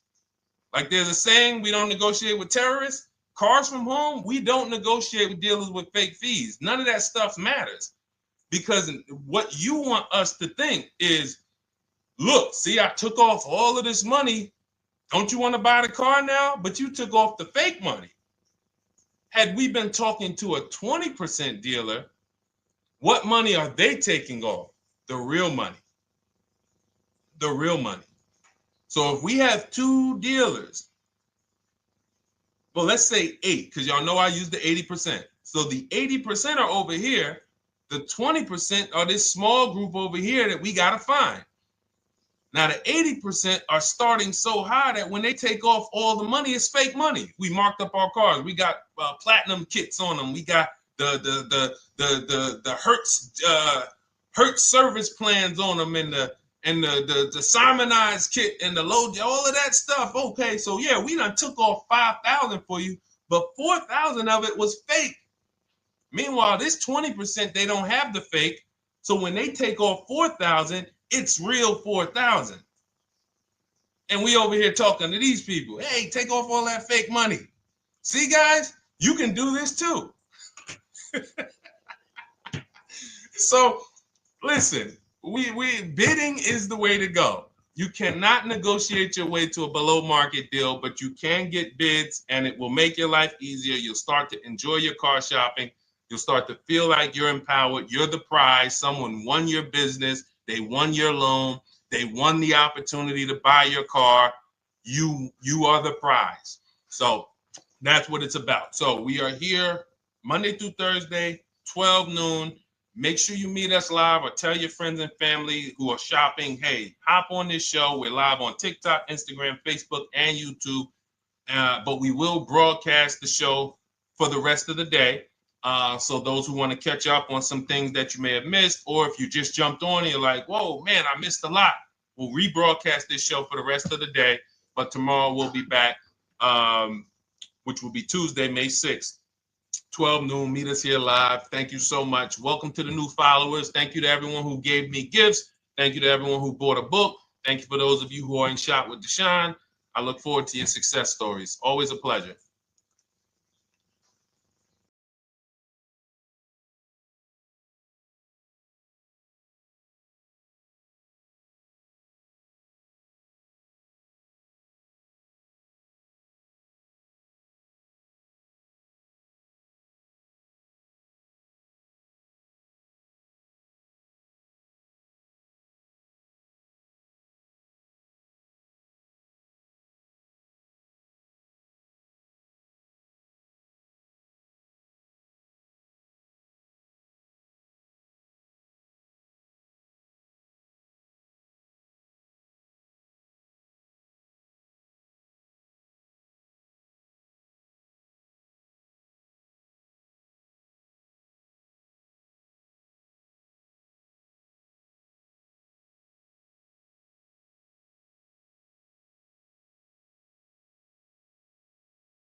And welcome to our Tuesday, May 6th live. We do these live streams at 12 noon, Monday through Thursday.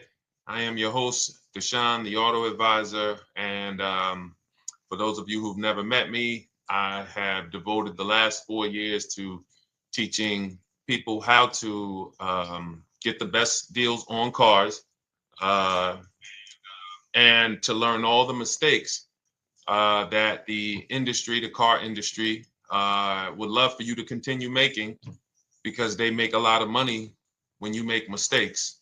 And so what we do here is we really just do questions and answers. I will teach on various topics that I feel are widely misunderstood, like the subject of leasing. And some of you who are new here, if you've never been here before, could you type a 1 in the chat if this is your first time on a stream? We do these streams about 60 to 90 minutes. And if you're going to get the most out of them, we just ask that you lock in, that you focus, because we will be talking about $1,000 mistakes. Nothing here that we'll be talking about over the next 60 to 90 minutes is hundreds of dollars. I'm not looking to, have you spend some time with me on a Tuesday to talk about how to save hundreds of dollars. No offense, I'm sure that's important to some people, but we are here to talk about things that are affecting your bank account by the thousands every year. And so if you got some time, I would love for you to hit the like button, like wherever you are, and let's just tap in. You can start to type your questions. This whole stream is sponsored by my new digital book. It's called Cars from Home, 7 Steps to Saving Time, Money, and Avoiding Dealerships. It's a digital book. It's 5-star rated. Thank you to everyone who's rated the book and reviewed it. And it's normally $97, but for the next 30 minutes while you're watching, you can grab your copy for 75% off. That's our welcome offer. We always like to reward people for taking action. So you can get your copy for $24 instead of $97. And you can just head to my TikTok bio. You won't leave the show, my Instagram bio, the Facebook comments, or the YouTube comments, and use that link to get your welcome offer, and you'll have everything we teach. So as we go through this for the next 60 to 90 minutes, if you're like, whoa, Deshone, this is a lot. Wow, this is a lot. You can grab the book and make sure you have everything that I teach and everything in a step-by-step format.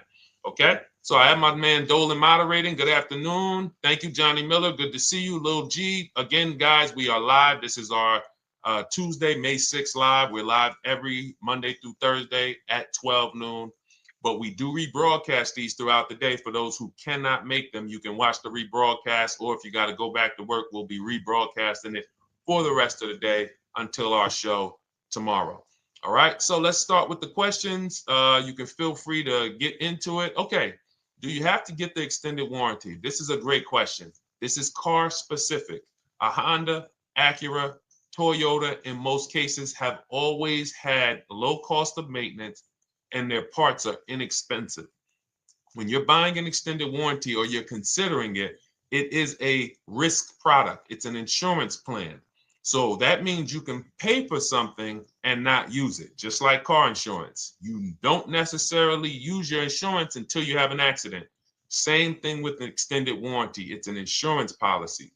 So what you're trying to do with any insurance is see what is the likelihood that what I'm paying for this is going to exceed the price if I did need to use it. So in the case of a vehicle, when you're trying to determine what should I get an extended warranty, there's 2 things that are important. Does this vehicle that I'm purchasing have a high likelihood of things going wrong? We know, and some of you have had cars with histories, and we know there are certain cars, they tend to have things go wrong more than others. And what I like to do is go right to Google and type in repair cost, because this is the second item that we are looking at. We're looking at average repair cost. So if you're buying a 2010, a 2015 Nissan Altima, 2018, Hyundai Sonata, you go right to Google, you type in 2018 Hyundai Sonata average repair cost. Now, if you see that those typically go on the lower side, then that can take a lower set of risk where you might say, all right, likelihood of these things going wrong on this car is slim. But if you see that the repair cost is on the mid to higher side, that's shifting more risk to if something goes wrong, the cost for you to pay for it out of pocket will probably exceed the warranty. So like when I work for Mercedes-Benz, who's new here? Type a 1 in the chat if this is your first time on a stream with us. First time you've ever been here, type a 1 in the chat. First time. What's up, William? What's up, DJ Ant Nice? Good to see you. Maggie, good to see you. Enrique, good to see you. Miko, good to see you. Tetra Washington, good to see you. Jan, good to see you. Claire, Clairvoyant, good name. First time, if this is your first time, just type ones in the chat so I know. I don't want to assume anyone knows who the heck I am and what my experience is. Daniel Thompson on Facebook, great to see you. So I worked for Mercedes-Benz for 5 years, General Motors for 5 years, and I ran my own brokerage, my new car brokerage, called Cars from Home. I started it in 2016. Now, when I worked for Mercedes, when people were purchasing a Mercedes, what I would tell them is buy as much warranty as you can afford. Buy as much warranty as you can afford, because I knew that when something breaks on a Mercedes, nothing's under $1,000, and typically it's $2,000-$3,000. So a $4,000 warranty on a Mercedes-Benz is usually worth every dime. But at the same time, we have cars that, again, less likely for things to go wrong. And then when things go wrong, if they go wrong, they can typically be repaired inexpensively. Good to see you, Arms Reach. Welcome on Instagram. Shout out to the people checking in live. Great to see you all. So that's how you're measuring extended warranties. You don't want to get an extended warranty on a vehicle that has a low cost of repair and a low likelihood of things going wrong. You can then take your money, put a little bit to the side, have a little emergency fund, that same $35 that you would have put into the warranty, or $2,500, you put that to the side over the course of a year, 2 years, put $100 a month to the side, and then have that be your cushion just in case things go wrong. It's better for you to have that money in your bank account, and if things go wrong, you take it to your mechanic. You must have a local mechanic. You guys know I swear by local mechanics on cars that don't have warranties. Even if you have a Mercedes-Benz, a BMW, an Audi, something that is typically harder to work on and takes more of a specialized engineer, there are still plenty of places that have those. I mean, there's shops where they used to be Mercedes-Benz techs. Now they have their own shops. This is who you want, because their cost, their labor is going to be probably 1/3 of what a dealership is going to be. So these are the resources that, again, keep more money in our pocket while getting us the same level of service and experience. Okay, great question. Welcome, Uncle Nene. Good to see you. Uncle Nene. All right, listen. Nicole, good to see you. All right, Dolan, you can pull up the next question. Feel free to start typing your questions. And as we get more questions in, we'll try to get to all of them. You guys know we're not always able to, but we do try to get to all of them. How do I shop around for the best lease deal without affecting my credit? Well, first of all, you're talking to someone who's, just so you know, I've taught thousands of people to lease. I've gotten 7 leases. Now, when we look at what we are doing with a lease, first, we have to consider how we want the information presented to us. We are not letting dealers tell us how they're going to quote us. We are telling the dealers how to quote us. So we are going to have all our quotes. Thank you to everybody hitting the like button. I see you. I appreciate you. And shout out to the sharers. As I see people who share, I always like to give the shout outs to the people who share this broadcast with their friends and their family. And thank you to everyone who's giving gifts on TikTok and Instagram. Appreciate you all. So what we are doing when we're telling a dealership, you give us a quote with first month's payment only out of pocket, 12,000 miles per year, and put all the taxes and fees into the payment, assume tier 1. So we are presenting it now in my book and in my Shop with Deshone programs, my video checklist. I have all the templates. If you're going to do this yourself, you just need to remember how you're presenting this. You can call around to dealerships, because there's 2 ways to do this. Shopping from home. Cars from Home is about showing you guys, and I'm going to be showing you guys a ton of payments. And listen, I don't want you to feel bad, because some of you are going to see that you've left a lot of money on the table. Part of what I have to do here, and I've been doing it for 3-4 years now, is I have to tell you the bad news. For 3 years, I did a masterclass called Everything You're Doing Wrong Buying, Selling, and Leasing Cars. We put probably over 15,000 people through that masterclass.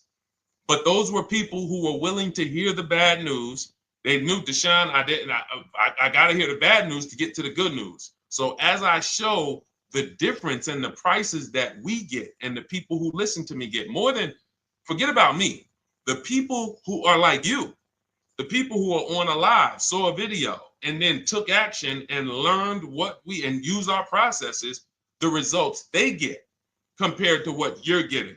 You're going to see, wow, they're saving $3, $5, $7, $10,000 more than me every single car. And so the Cars from Home system is about bidding. It's about turning your car purchase into a bid. You're no longer begging. You're no longer going into a dealership and begging one dealer to sell you a car, and then you go to another dealer and beg them, sell me this car, please take my money, please take my money.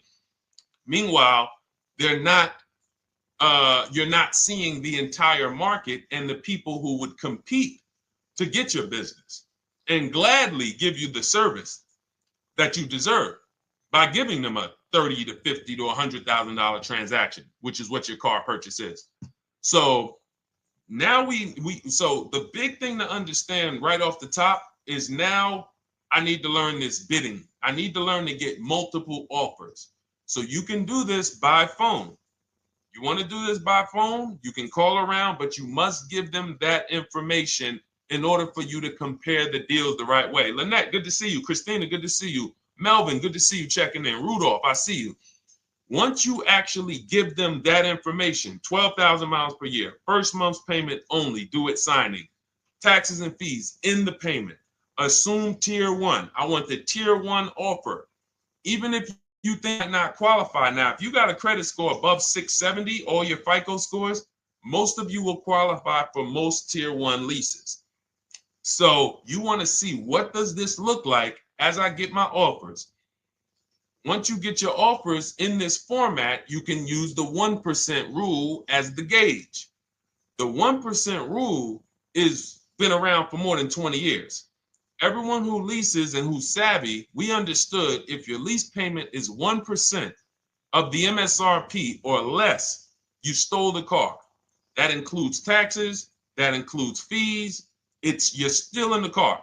So example, we're looking at a $30,000 car, Hyundai Sonata or a Hyundai Elantra, $30,000 car. When we shop all our offers, if that lease payment is $300 per month, with only $300 due at signing. In other words, I show up, here's $300. Good to see you, GDTV. Thank you for checking in on YouTube. Once I give you that $300, that's my payment for the next 35 months.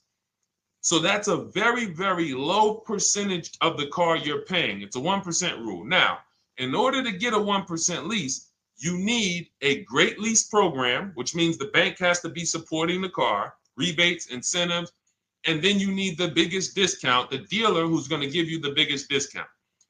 Now, one of those we can control. One of them we can't. Which one can't we control? And for those of you who are new here, we don't play around here. But my people who are moving, and again, I'll show you, like a lot of people, we got a lot of people who've been following us, using our processes. They're locked in. They're not casually on a live here. We're not casually here talking. They are locked in.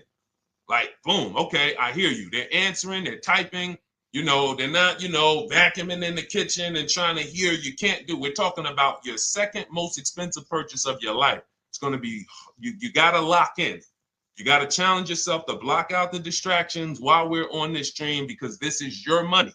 And if you don't take your money seriously, the car salesman will take your money seriously. Oh, I like that. Oh, praise the Lord. God is good. You don't take your money seriously, the car salesman will take your money seriously. Man. So, all right, now somebody remind me the question I asked. I got so happy about that little catchphrase that I forgot who we were. So I know we were discussing, okay, we're talking about the 1% rule. So now, one of the things we can't control is the bank. We don't know what the lease payment, what the lease program is on a car. So when we shop cars, we are going to now look at multiple offers, and here's what you're going to see. Now, I'm going to show you an example of how we know or how we expose where the dealers are concerning pricing. Now, you can't see this on TikTok, but on YouTube, Instagram, Facebook, you guys can see this. I'm going to tell you guys about it. YouTube just doesn't let us do the same type of stream. But this is a particular Infiniti that we shop for. We have offers ranging, this is a $61,000 vehicle. We have offers ranging from $680 per month, which is a 1.1% lease. So a $61,000 car, $680 per month, that's 1.1%. We divide the monthly payment into the MSRP. Now, we can see here that there are some offers already from dealers that are almost $900, $889 per month. $889 per month, $873 per month. So now when we look and we say, whoa, how can we have we have all these dealers have the exact same car, yet one of them is $200 per month higher than another dealer. Exactly. We call them the 80%. The 80%, even after back and forth, even after, hey, we'll take off some money. All right, we'll drop the payment $50 a month. Their offer is still so high. It's a horrible deal. Now, why would they offer this? And this is consistent. So I don't want y'all thinking, well, the dealers that I walk into, they're different, Deshone. They take off more money. It does not matter what you think. If you don't have the market reports, if you don't know how to get multiple offers so that you can see, we do this all around the country. We have students all around the country in Cars from Home. We have people we shop for. We have over 13,000 books sold now. Like, we have lots of data to prove this. 80% of dealers are going to be overpriced. This is another particular deal on a Toyota, a market report. And you guys can see that the out the door prices here, list price, $32,000. Out the door price with taxes and fees, $38,000. That means that dealer is charging all types of fees on top of their price. The $39,000 MSRP. Look at line number 3. $39,000. Out the door price is $41,000.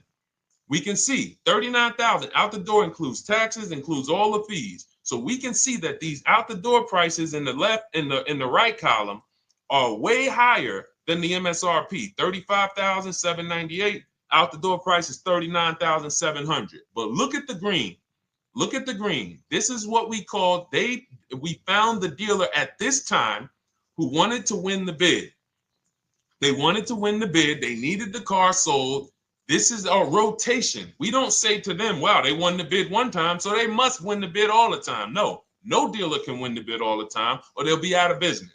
But in this particular case, at this particular time, for this particular client, this dealer said, we're going to sell this car for that's $35,500, and out the door with taxes and all the fees, $34,994.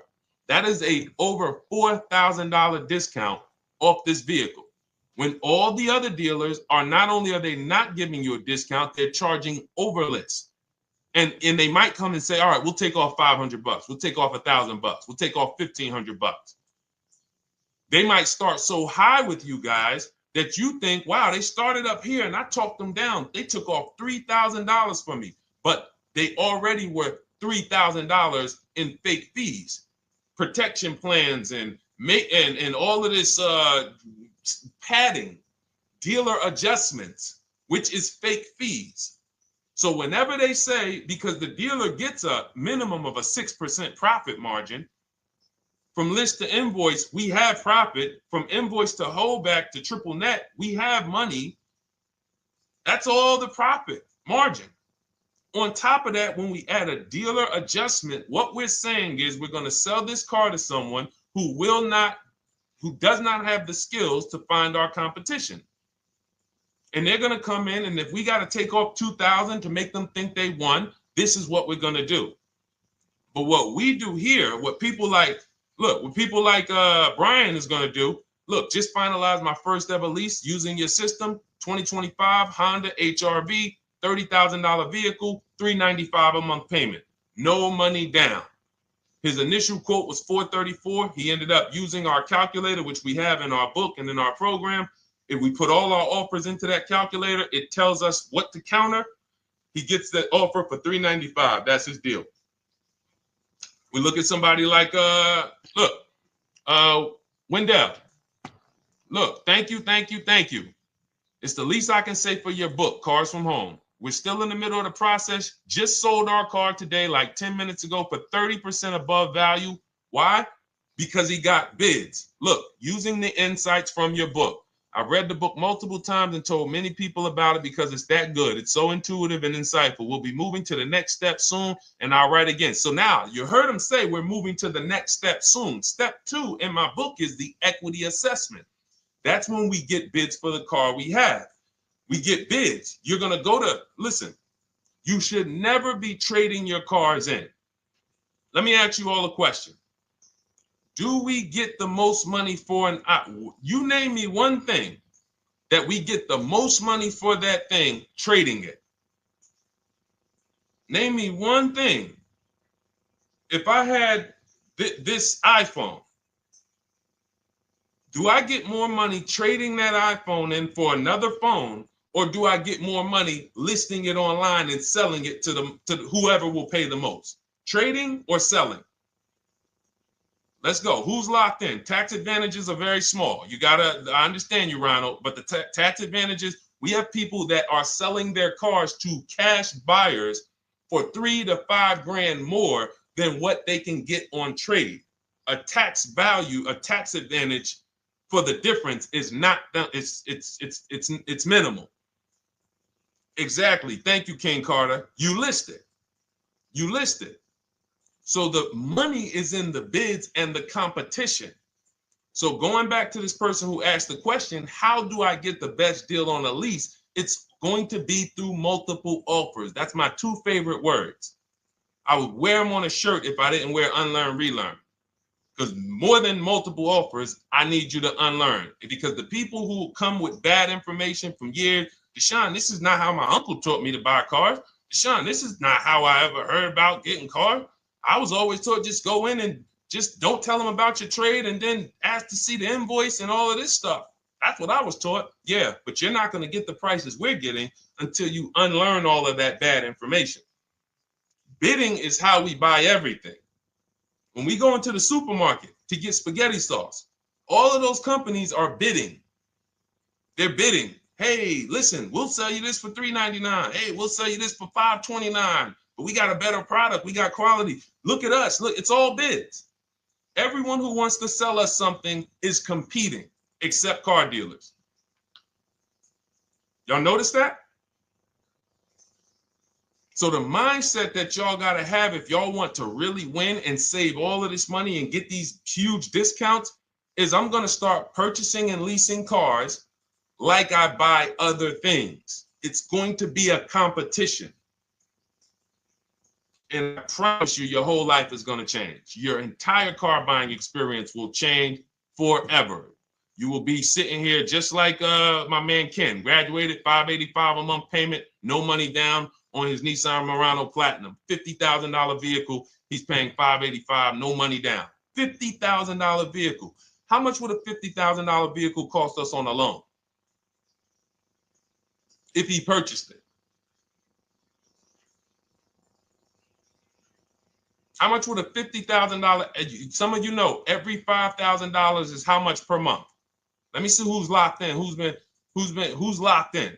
Every $5,000 is how much per month on a loan. I see you, Daniel Thompson. Check in. Good to see you, Dane. Thank you for breaking it down with complete truth. Keeping eyes wide open to know what to exactly expect. There you go, Dane. Welcome. Glad to have you here. We do not play around when it comes to this. All I want you doing is winning with cars, in love with your deals every time you get a car. All right, nobody knows the $5,000. How much is every $5,000 on a car payment? Come on, y'all. These are principles we've been teaching. Thank you, Daniel. $100. Thank you. $100.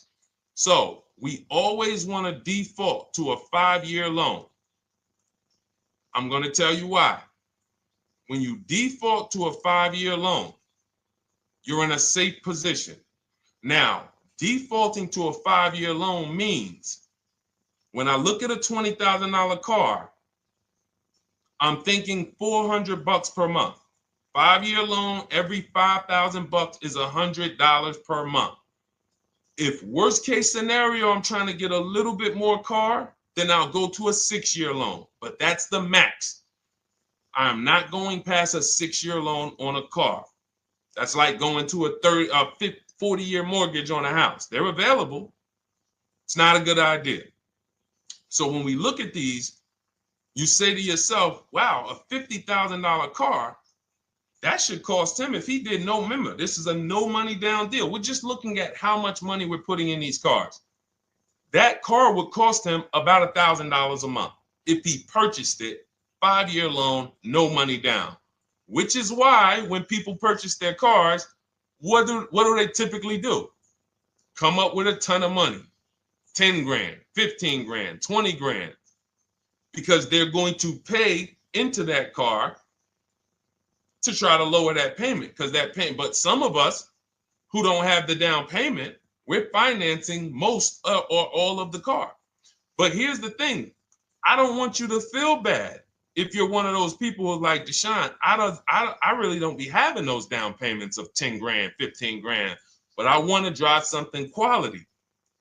Exactly, I hear you. Here's the bad part about the people who are putting 15 grand down on their cars, but they're breaking the 8-year rule. This is what we call in Cars from Home and everything I teach, the most important question is how many years are you going to keep this next car? If it's not 8, then we don't purchase those cars, because here's what happens with people who go into their bank account, slap $15,000 down in a car, and don't keep the cars 8 years. And if anybody's willing to be honest, they will confirm this right here on the stream. When they go to replace that car in 3 years or 4 years, they literally have a little bit of equity. Maybe they're just breaking even. They're not getting that 15 grand back. It's gone. It's gone. Anyone who puts 10 grand down on a car and then comes back in 3 years, 4 years, all right, I had the car 4 years, 5, listen, I'm going to switch this thing up. They still have a payment. They are barely breaking even. Meanwhile, their payment was 400 or 500, almost double what it would have been if they leased a car, got a below market lease, and they drove a car, no warranty after 3 years. They're driving an inferior product. So if it sounds like I'm here to destroy people from purchasing who are not keeping their cars long term, that is the goal. Because as long as you are buying cars that you're not keeping 8 years and you buy them, you turn around and you replace them, you are going to continue to spend way more money than people getting below market leases like Ken and like a lot of other people I'm going to show you on the stream. Lots of other people. Look, dealer American Senior Benefits Plan. He's enrolled with us under his company name. Dealer MSRP on this car was $36,300. 2025 Kia Sport X line. MSR boom boom 561. Monthly payment is $400. Use the system back and forth. Got $400 a month on a 2025 $36,000 car. Once we put our taxes and fees in that would be a $700+ payment. $700 payment. He's paying $400. And y'all wonder why people are losing cars. $300 more per month to drive the same car? It's ridiculous. Imagine somebody like you, when you learn, now you're pulling up. I'm going to tell y'all one more story, and then we'll go into some more questions, because you might not remember what I'm saying. So those of you who have the book, you got this for the rest of your life. But you will remember, hopefully, a story. I'll tell you about my neighbor. So my neighbor finds out that I'm into this car business and that I educate. And he said, hey, Deshone, I was watching some of your videos and I come across this 8-year rule that you teach. And his wife had actually had a Kia Telluride. Popular vehicles, probably been one of the most popular SUVs, that the Palisade, since 2007, 2019. Super popular vehicles. People were charging $5,000 over sticker for them during the pandemic. People were paying it. We were getting them at discounts. Now, his wife totals the truck. She has an accident, totals the truck. She's fine. Truck is totaled. He was financing it. He said, Deshone, I see this 8-year rule thing, man, and I don't keep my cars 8 years. I said, okay. He said, so I'm thinking I should, like, you're saying I should be shopping for a lease on my next one. I said, exactly. I said, make sure you get multiple offers, because if you just walk in and say, hey, work me up a lease, they'll give you the same payment you had on the purchase. And then they'll tell you something ridiculous that they want you to believe, like, hey, the lease is the same price as the purchase, so you might as well just purchase it. And people believe this stuff. Now, I said, you get multiple offers, stay at home. He calls me, he says, Deshone, I got the new version of the Telluride, new. I'm paying $479 a month. He's $497, and then he said, I think he put down like $1,000, bring it down to $479. $497. He was just paying $800. Do you think anyone can tell him anything about leasing? He's pulling up in the same exact truck. In fact, a newer version. He knows he wasn't going to keep the car long term anyway. He's not going to pay it off and then keep the car and have a paid off Kia Telluride for 10 years. That's not what he does. He keeps them 3 years, 5 years, 7 years, and then he replaces them. So why is he paying $800 a month for years, no warranty, when he could be driving brand new ones for $497 a month, problem free? But as I said, some people are determined to pay more. But the people who, once you get this leasing thing, if you're not keeping your cars, it will change your life. Now, again, I got a car I'm purchasing, we're keeping it. Anything you are buying, keeping 8 years, forget about leasing. It shouldn't be a thing. Who keeps their cars more than 8 years? Let us know. You're an 8+ year person, let us know. In fact, I don't even want to ask, who has a car right now that they've had more than 8 years? And then we'll answer. I want to get Kathy's question too. And then let's get some purchase questions. Let's get some used car questions. Let's get some bank financing questions. We do it all here. But one of the most misunderstood subjects is this leasing thing, and it is costing you guys thousands of dollars every year. And you're driving old cars with no warranties, paying high payments on them because somebody told you you should be purchasing cars. I'm here to tell you they owe you money. They owe you money. All right? So who has a car right now that they've had more than 8 years? Let us know. How many years have you had it? And by the way, for those of you who just joined, this is our Tuesday, May 6th live. We are live every Monday through Thursday at 12 noon Eastern time. So for those of you who are here catching us live, that's when we're live. We will rebroadcast this and replay this show throughout the rest of the day for those who could not catch it, or if you had to jump off, go back to work. You're like, oh, I got to go back to work. You can catch it on the replay throughout the day. But we are live Monday through Thursday at 12 noon. So welcome to the people who are here. EJ, driving a lot of miles does not matter. Let me break this down for you. So right now, let's go to somebody who else has a lease. Let's look at, because who's heard with leasing you can't drive too many miles? Who's heard that, right? Type me if you've heard that. Let's go. Type me if you heard that. Come on, where's the locked in people at? I see Kathy, I see EJ, I see DJ Ant Nice, I see XP. All right, I see Mr. Slim. Welcome to the community. I see Rhonda. All right, where are the locked in people? Instagram, where we at? Locked in. All right, dang, I see you. Jamel. All right, perfect. So, Sherry, I see you. Sherry Baker on TikTok. So you've heard, oh, you can't drive a lot of miles with a lease.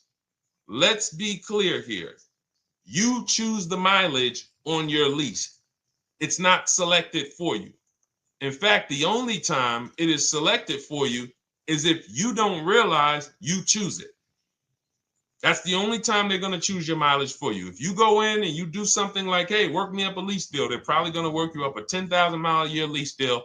And they're probably going to say, hey, you need $3,000 down, and this is going to be your payment. And next thing you know, it's a high lease, and it's just terrible. Happens all the time. We tell people how to quote us.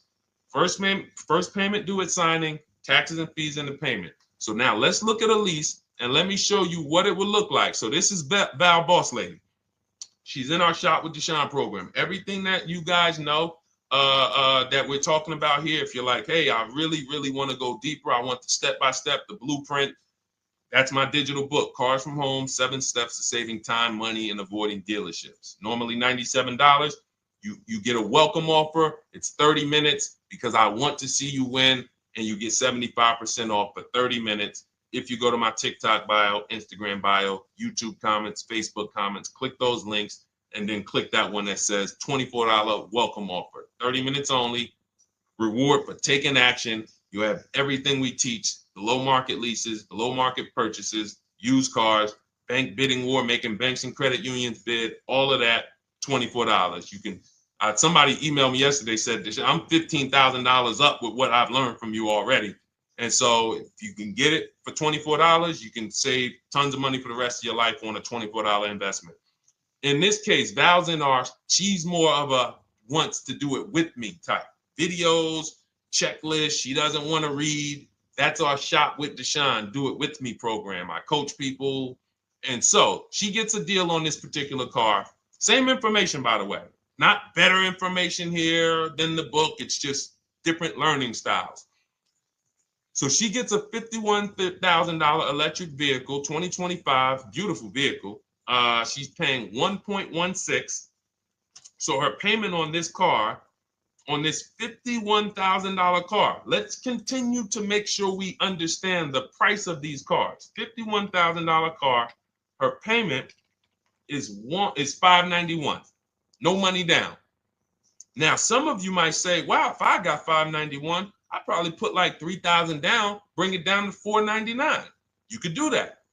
That's how we can do that because she already got an incredible deal. Then we're just determining how we want to structure our payment. And thank you for everybody sending me gifts. I appreciate you. Thank you for all the badges. I don't take it for granted. And thank you for everyone who's hit the like button. Those of you who are double tapping the screen. Every time you hit something on TikTok, you like it, you double tap the screen, you keep running those likes up. We appreciate you. It does matter. It helps spread the word. So let's say Val she's a high mileage driver like EJ. Let's say, EJ, how many miles per year do you drive? 20,000, 25,000? Let us know. I'm gonna show you why. In my book, I have 2 strategies for high mileage drivers. I'll tell it to you guys right now. How many miles a year do you drive, EJ? 25,000, 20,000? Those are both high. Let us know.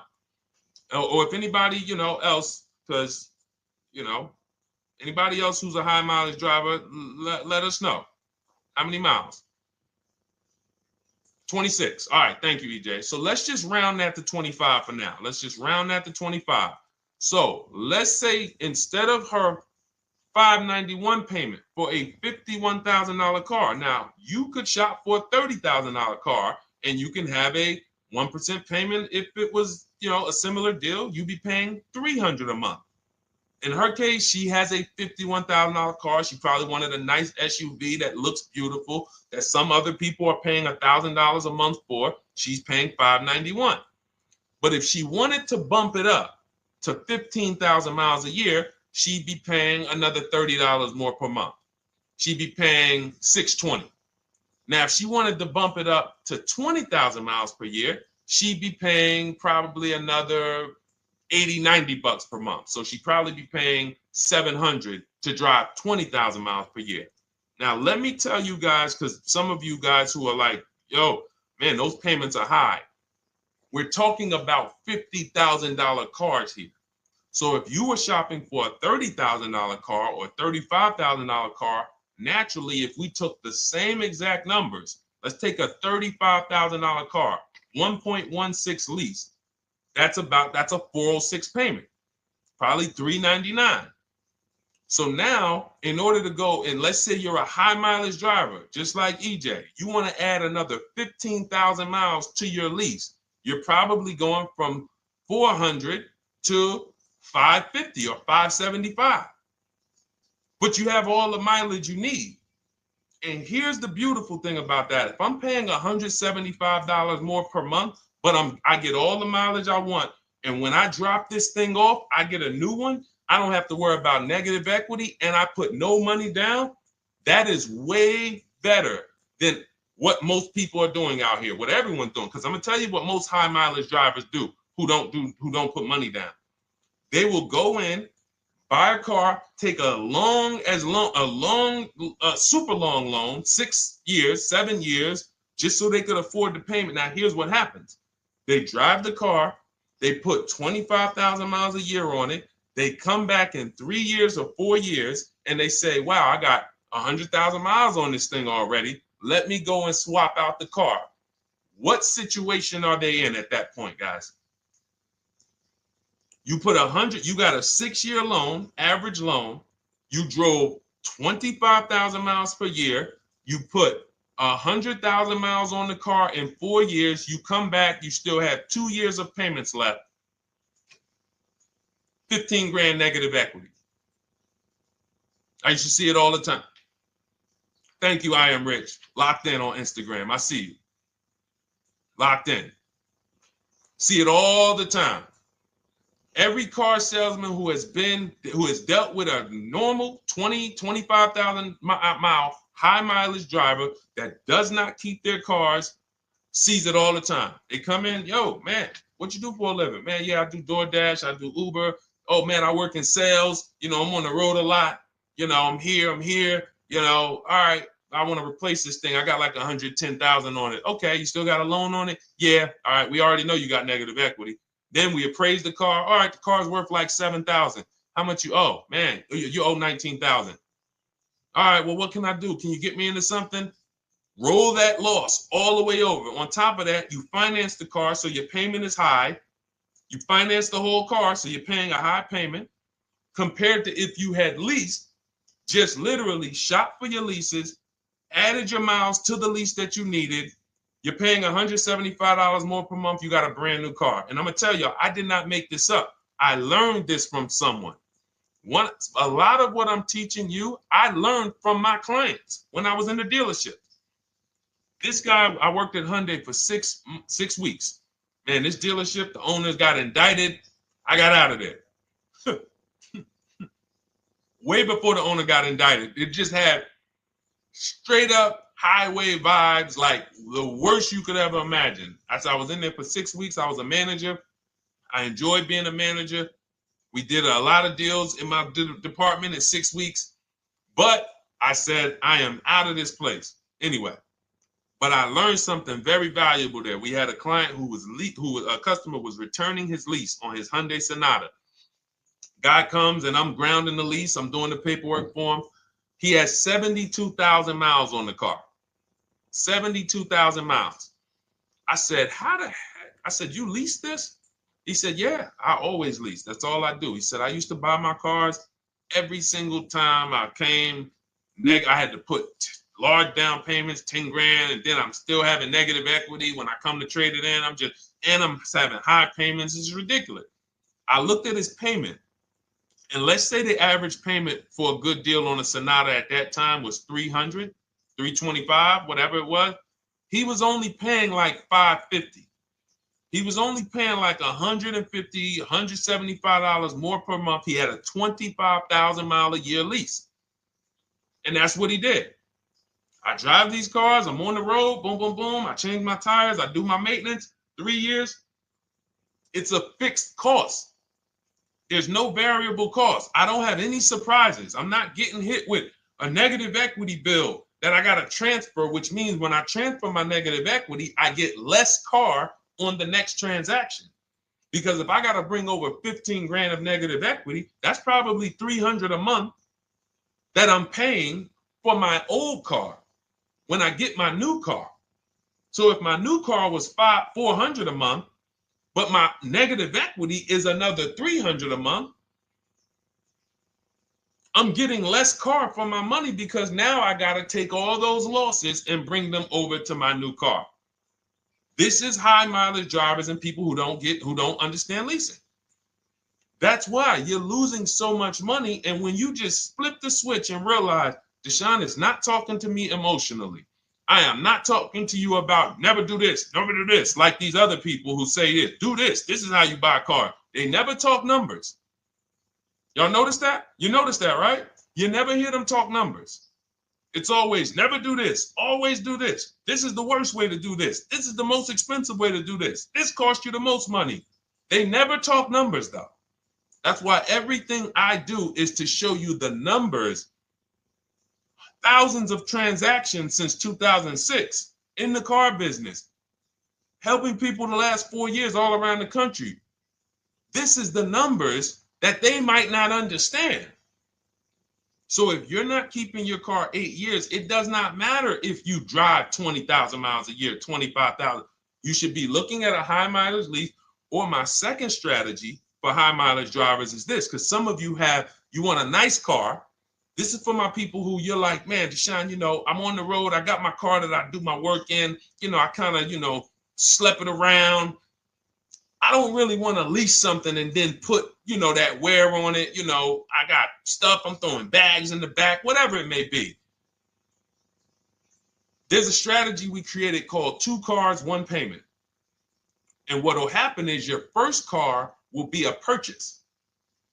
And if you have an existing car, you're going to keep that. So let's say you have a car now, you're driving a lot of miles, you're doing your 25,000 miles a year. You pay that car off.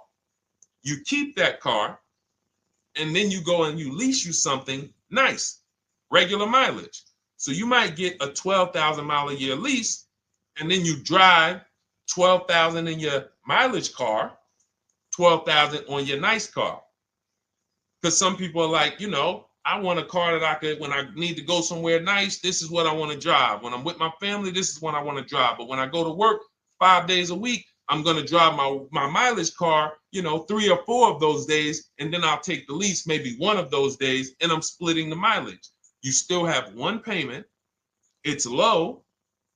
And then every couple years, you replace the mileage car or you replace the lease car, and depending on when the lease is up. But you want to keep that, and that mileage car should be something that will last. Ideally, something that you can get 200, 300,000 miles a year out of that car, because that's what that car is there for. Man, I'm hopping in this thing, man. Oh, transmission went out at 170,000 miles. Go get you a rebuilt transmission, boom, boom, drop it in there for $2 grand, get another 80,000 miles out of that car, but you still got your lease car and you're just splitting the mileage. Both of those are short-term strategies for high mileage drivers. That is not for long-term people. If you're a long-term person, I keep my cars 8+ years, forget about leasing. You should just be finding the best deal, below market purchase, keep the car, something you can keep for 8+ years. You can put 30,000 miles a year on a car 8 years in a row. If you get the right car, and in 8 years, you got 240,000 miles, and then you replace it. Forget about leasing. This is only for you guys not keeping your cars 8 years. You're getting killed on depreciation. You're paying tons of money. This is you are the people who should be leasing. Okay? So everything we're talking about this is the Cars from Home system. We teach this. I'm not freestyling this. This is in my book, digital book, Cars from Home, 7 Steps to Saving Time, Money, and Avoiding Dealerships. We have two strategies for high mileage short-term drivers, 1 strategy for high mileage long-term drivers. And so if you want your copy, you can get it for 75% off. That's our welcome offer to you. As a 30 minutes welcome. Thanks for being here. I want to reward you. If you want everything we teach in a step-by-step way, go grab your digital copy. It's in my TikTok bio. It's in my Instagram bio. Click those links. We also got a link in the YouTube comments and the Facebook comments. Grab your copy. And make sure as soon as you purchase, screenshot the thank you page. You're going to see thank you for your purchase. screenshot this page because it has my support team's email on there. And then there's a link for you to open the book right there. You can save it right to your computer or right to your phone. Okay. But and we also have a special for those of you who are like Deshone. What about that, video checklist and coaching program? That's lifetime access to my video checklist. You're like, maybe Deshone, I don't really read. I like step-by-step videos. And also, I want to be in your Facebook group. We have 1,600 people before you that are in that group, 2,300 people that are shopping with us that have a lifetime access to our video checklist. We have a $200 special for that welcome offer. And so I'm always about rewarding people for taking action with a special offer. It's limited time though. And so get in where you fit in. All right, let's keep it going. Thank you, Corey. Said amazing knowledge. Thank you.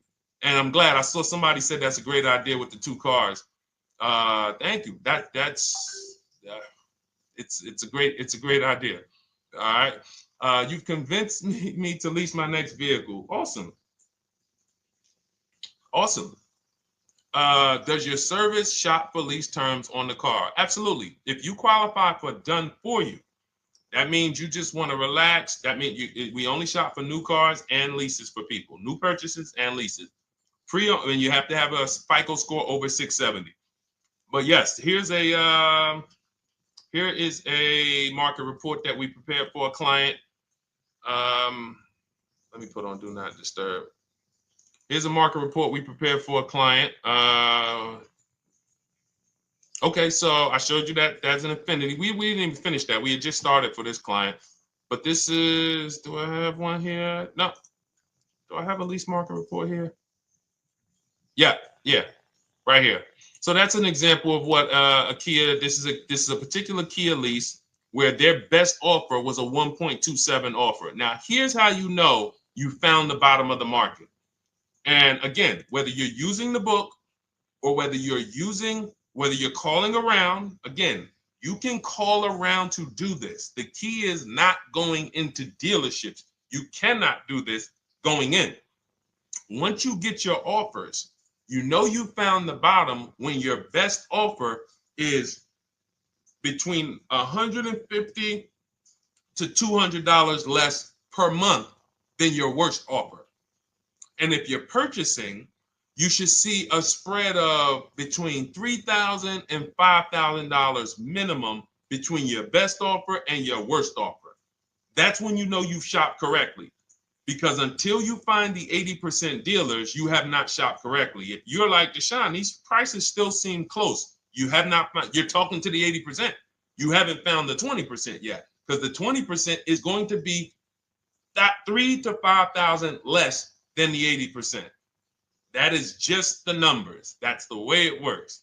So yes, so when some cars you're going to see that the lease program won't allow for a 1.1% lease. The best offer, like, we've shopped Hyundai Palisades for years. And I got my dad one back in November. And his best offer is like around 1.3, 1.28. That's the best I've ever seen on a Palisade. I've never seen a 1.1 on a Palisade.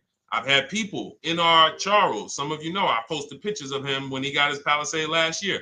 We clear out the old pictures because we got a bunch of new people with 2025. So we're not going to sit here and talk about 2024s anymore. We got Ken, we got Melissa, we got Sheree, we got a bunch of new people, just Ralph. We're not going to, but I do remember posting Charles who got his Palisade and he's like, he shopped, used the system, got his multiple offers. Best deal was 1.3. So that's where it comes in at because of the lease program. That dealer is already taken off to win the bid, probably taking off $5-6 grand. But if they don't have more rebates and more incentives and a better, then it's not going to lead to a 1% lease. So the 1% leases come from major incentives. Maybe sometimes they have too many of the vehicles. They want to move them. Lots of bank support. But what I tell you is you should be looking for between 1.25 and 1.5. That's how you should budget for a lease, between 1.25 and 1.5. That's a great deal. And if it has a really aggressive lease program, once you get your bids, you're going to see it fall under the 1.25. You see it fall into 1.1, 1.2. but we don't know what the lease program will be until after we shop for that vehicle. Okay? So yes, absolutely. It's an empowering way to shop. It's also fun because you can see, man, I'm not begging anymore. Like these people are like, please do business with me. Please do business with me. You know, and then you start to feel bad for everybody who's still in those dealerships doing it the old way because you know they're talking to the 80%. There's no way they can win. They don't even know there is an 80% to realize that's who they're talking to. So when the dealer says, all right, I'll take off $4,000, they're like, ow, I won. Man, the dealer took off $4,000. But if they saw the whole market, they would understand that that dealer actually is overpriced by $7,000, $10,000. So taking off the $4,000 means nothing. It's just sad. It's a sad thing. And that's why I spend my time trying to convert you guys from negotiating one-to-one to getting multiple offers so that you can see for yourself. All right. Thank you, Julie, name Richardson. Thank you for sharing. XP got the number 2 gifted badge. Forgive me because I don't really know what that means, but I just know that's what it's saying. So I appreciate it. Thank you, Corey22. Sherry Baker, thank you so much. Number 1 gifted badge. All right, let's go to some more questions. We got some more questions. Dolan, I'm sure you got a lot of them. And what I'm going to do for the rest of the broadcast is just try to do rapid fire questions and answers. Okay. And if you guys want me to go deeper on any particular subject, then just feel free to say, hey, could you go deeper on that? How do you get a car loan with bad credit? Well, we have a resource. It's not our company. We have nothing to do with them. But we always try to stay up to speed on who's financing people with bad credit, because the goal is you don't want a dealer controlling your financing. Somebody just came up to me. He's a neighbor. He's like, aren't you in the car business? I said, well, yes and no. He's like, well, listen, I got a connected Acura. Anybody you send me, they get anybody approved, I'll give you $1,000. I said, okay, cool. Thanks for the information. For them to give me $1,000 just for sending the customer, and he's also a middleman, he's not a salesman, how much money are they making on the customers? If they're going to give me $1,000 just for sending someone with bad credit to them, how much are they making on the deal? Arms Reach, congratulations. Just got my book. You use it when, please send me your email testimonial. Well, as you use it, just as you do your equity assessment, everything, email me. Congratulations. How much are they making? We can imagine, right? If they're giving me $1,000 just for bringing them the customer. So this is what happens when you let the dealership control the loan. Because why do we separate? All right, I'm going to break something down I call the 3 pillars of great car deals. Three pillars. You can't get a great car deal without maximizing each pillar. And some of y'all that have been with us for 3 years, y'all already know the 3 pillars. First, who you buy your car from. Second, who you get your loan from. Third, who you sell your old car to. That's 3 separate transactions. The car business has trained you guys to give them all 3. All 3. The car business has trained you guys to give them 3 transactions. Anytime you purchase the car, who's done this? Be honest. Purchased the car from a dealership, sold them your old car, in which case you call it a trade, and they got you your loan. Who's done this? 3 transactions in one. Why do we know these are 3 transactions? One, there's competition. People want to buy your car. It's okay, Corey. That's that. Thank you for being honest. That's how we change. The reason why we know that these are 3 transactions because there's people who want to compete in every one of them. There are people who want to buy your car. That's why step 2 in our book, we never trade. We get offers from CarMax, Driveway, Carvana, AutoNation, Car Gurus, Kelly's Blue Book Instant Cash Offer. It's a bid. We just had someone sell their lease. Miss Hickman, she sold her lease, made $4,700 selling her lease. CarMax won the bid. Drove the car for 3 years, had equity. She dropped her lease off. They gave her $4,700. Won the bid. That's one pillar. Second, who I'm going to get my loan from if I'm getting a loan. Those of you who are paying cash or leasing, this is not a pillar. But we need to bid out our loan. We had a great talk yesterday on our show yesterday where I asked, who do you guys get your loans from? Most people said the bank, the credit union, the dealership. One person said the right answer, whoever gives me the best APR. That's the right answer. And then we have who we buy our car from. There's banks and credit unions that want to compete for our loan. There's multiple dealers who want to compete to sell us a car. So we can't get a great deal until we have bid out each pillar. And that's why when we have bad credit, if we let the dealer now control, this dealer has a car. We didn't bid out that car to find out, is it a great price? Now they're also giving me the loan and they're charging me 25%. We didn't bid that out to see, is that the best loan I could get, even with my bad credit? Is that the best loan I can get? So the key, what you want to do first if you have bad credit is I'm online looking for anyone who will finance me with bad credit separate from the dealer. I'm not going to Carvana.com and saying, hey, you can get a car with us you can get a loan with us as long as you buy a car from us. You're mixing the transactions. You're taking away my ability to get bids.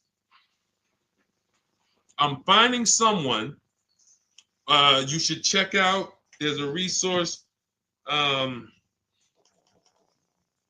Oh my goodness, what's the name of the company? It's in my book, but I want to give it to you. Goodness, it's slipping my mind right now. Send me an email or DM, because here's the thing. If you use just that part and get the loan funded, but you don't know how to bid out everything else and structure your transactions, and are you keeping the car 8 years? Because if you're not keeping the car 8 years and you're like, Deshone, I hear you talking about leasing. I'm not keeping my car 8 years, but my credit's not good. The only purpose, if you telling me that I could be driving brand new cars for cents on the dollar, but I don't qualify right now, this car that I'm going to get is to set me up. So I'm not going to get a $30,000 car. I'm going to get me a $12,000 car, $10,000 car, the cheapest car I can get a loan on, so I can establish a payment history. And once I establish a 2-year payment history, yeah, I'm going to drive a car less than what I could drive. I got the money. I could afford more than this. But you're not setting yourself up for the right transaction. You should be setting yourself up and saying, all right, I'm going to sacrifice with this car, drive something that I know this is not my ideal car, but I'm going to build 2 years of payment history. So when I go and I swap into my lease in 2 years, I'm out with a brand new car. I'm paying cents on the dollar and I won. But it was a plan. It was a long-term plan. This is the second most expensive purchase of your life. You can win every single time, or you can lose and set yourself and your family back 5 to 10 grand each car or more. Every time you get a car, it's 5 to 10 grand more you're coming out of your family's bank account than what could have. Then you got the car breaking down. Now you got tow trucks, all because you don't have an actual plan you're rolling out.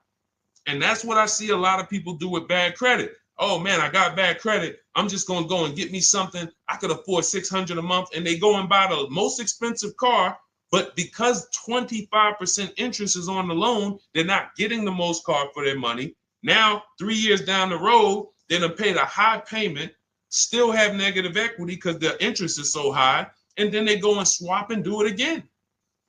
And because the payment's so high and the car is older, because they want something fancy, but they really can't get that because, again, the interest is high. That's eating into their budget. Now they're going 3 years down the road. They missed 3 payments. They were late 3 times, so they're no closer to leasing. Credit's still bad. This is disaster. So if you're a long-term person, I break it down for you guys into two groups of people: long-term, short-term. Long-term high mileage driver, short-term high mileage driver, different plan. Long-term bad credit person, short-term bad credit person, different plan. If I'm a long-term person with bad credit, here's what I'm doing: finding the absolute best car I could find, getting bids, either new cars or used cars. We got the strategies for both. You can use the marketplaces, cars.com, Car Auto Trader. We got a whole strategy for how we find used cars, but you find that car, you pay your loan of 20%, 19%, 18%, if that's the best you can get. Because here's what you're going to do. In 2 years, you're not swapping into a lease. In 2 years, you've established a payment history, you fixed your credit, and now what are we going to do? You got a quality car. You're not thinking about trading it. You're not thinking about replacing it. You're like, man, this is my car. It's a great car. I'm just paying daggone 20% interest. What do I do now after 2 years? Now that my credit is good, because I got a quality car, dependable car, I'm focused on fixing my credit over 2 years. What am I going to do after 2 years? Anybody?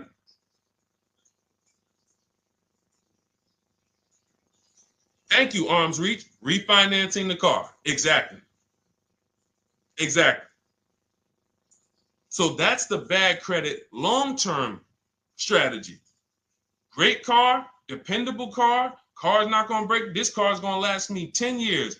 Right now, when I bought it, 20% interest rate. That was where my credit was. But I worked on my credit. Boom. I'm a 690 now. I'm a 720 now. I'm refinancing that into a short-term, into a shorter-term loan, and I won. Pay this thing off, and I'm going to keep it. Nothing to talk about leasing.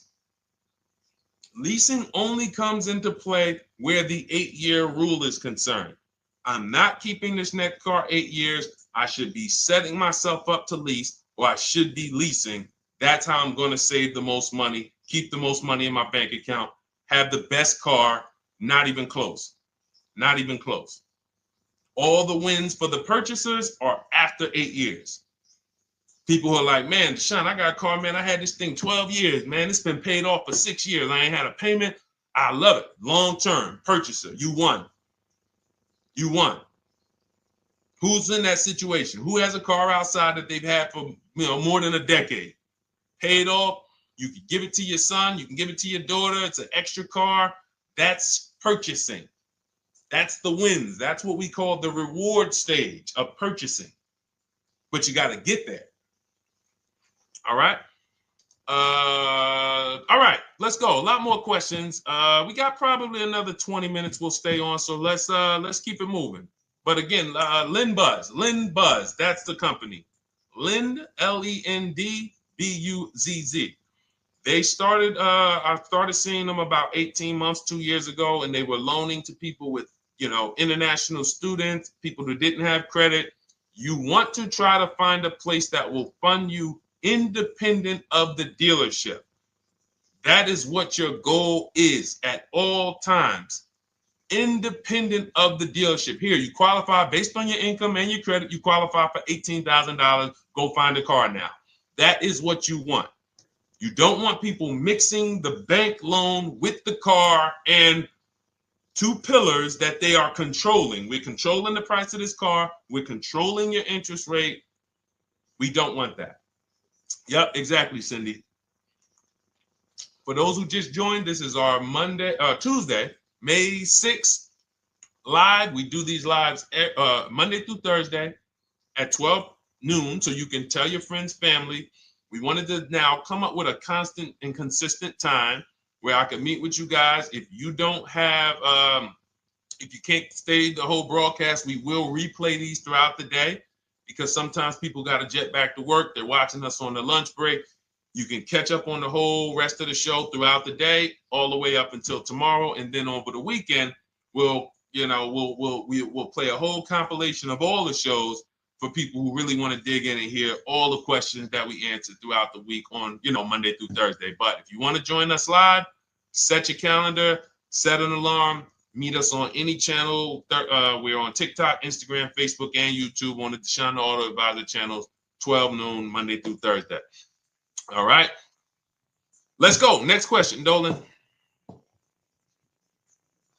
All right. What are your thoughts on purchasing used versus new? It's a great question, Kathy. For me, it's a matter of budget and values.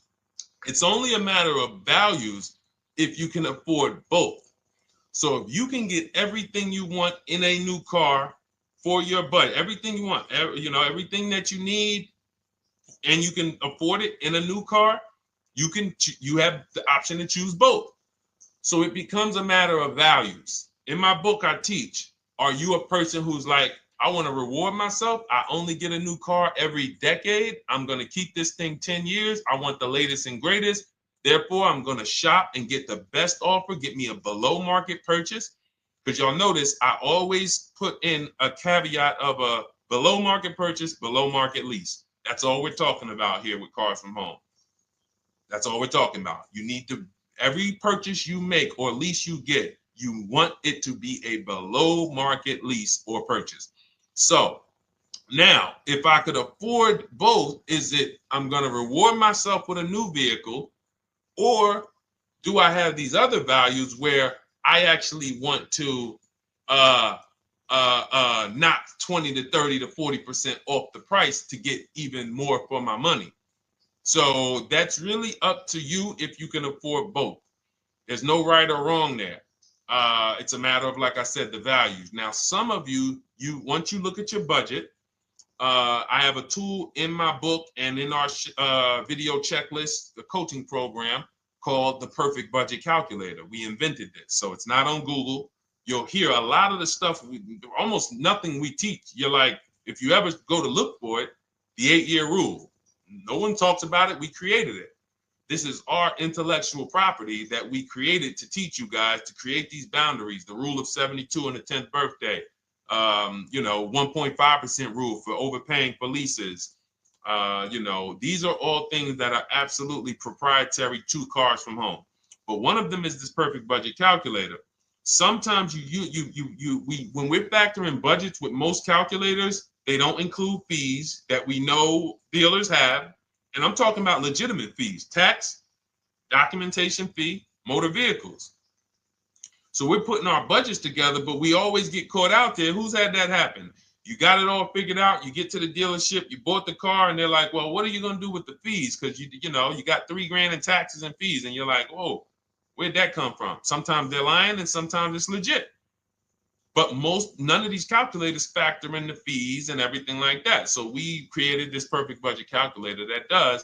But here's the thing. Once you find out what your budget is, even if you're budgeting with a normal calculator, just add a couple thousand to account for the taxes and the fees. But you might see, I can't get everything I want in a new car for this budget.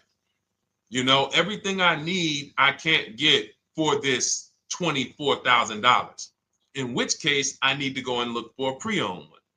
So that's why I said, in reference to your question, Kathy, what are my thoughts on purchasing used versus new? It's a matter of values and budget. Budget first, because budget will determine if you can afford both and get what you want.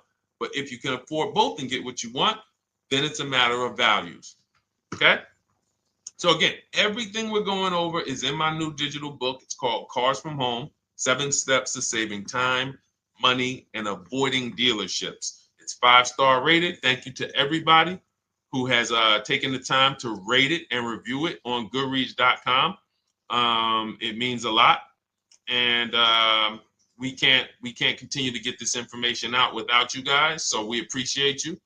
And you can get your copy instead of $97, you can get your copy for $24 as part of our welcome offer. So that's 75% off. If you go to my link in my TikTok bio, Instagram bio, the YouTube comments, and the Facebook comments, we have a link there for you guys. And you can grab it. It's a digital book, so you don't even have to wait. It'll be in your inbox by the time you jump off the stream. But make sure when you get it, you screenshot that thank you page, because it has my support team's email. Sometimes you may be rushing, you're trying to get back to the stream and you type your email in wrong. Also, as soon as you purchase, the link to open the book is right there. So it'll say open the book below. You can save it to your computer. But I would rather you get it for $24 than $97. Although we've sold a lot at $97 because people feel it's worth every dime. You're going to save thousands and thousands of dollars for the rest of your life using what's in the book. Your first transaction, you probably save $4,000 to $6,000 to $8,000 depending on the car. So $97 is great, but $24 is even better. All right. And for those of you who have a different learning style, you'll see in there, shop with Deshone. You're more of a do it with you person. Do it with me, Deshone. Okay. We have lifetime access to shop with Deshone, and I coach you personally for 6 months. So we jump on Zoom calls twice a month. And some of you who may qualify for done for you, just do it for me. If you qualify for that, we have a welcome special for that too of $300 off. So get in where you fit. And those of you who are new or you're like, Deshone, I like what you're talking about, but I still don't trust you. You can start with our free cheat sheets. So just start somewhere so that you can start to reinvent how you're car shopping. Magley, how are you? Oh man, of course I remember you. Following for years. You actually were following me from the time God blew me up on TikTok. That was 2021. So I absolutely remember you and I appreciate you. And yes, it's so good to see you. Absolutely. Absolutely good to see you. All right, Dolan, we got a couple more questions. We got time for a couple more. Let's try to go as fast as possible. The discount for the book is not working. It says time ran out. It's 30 minutes. I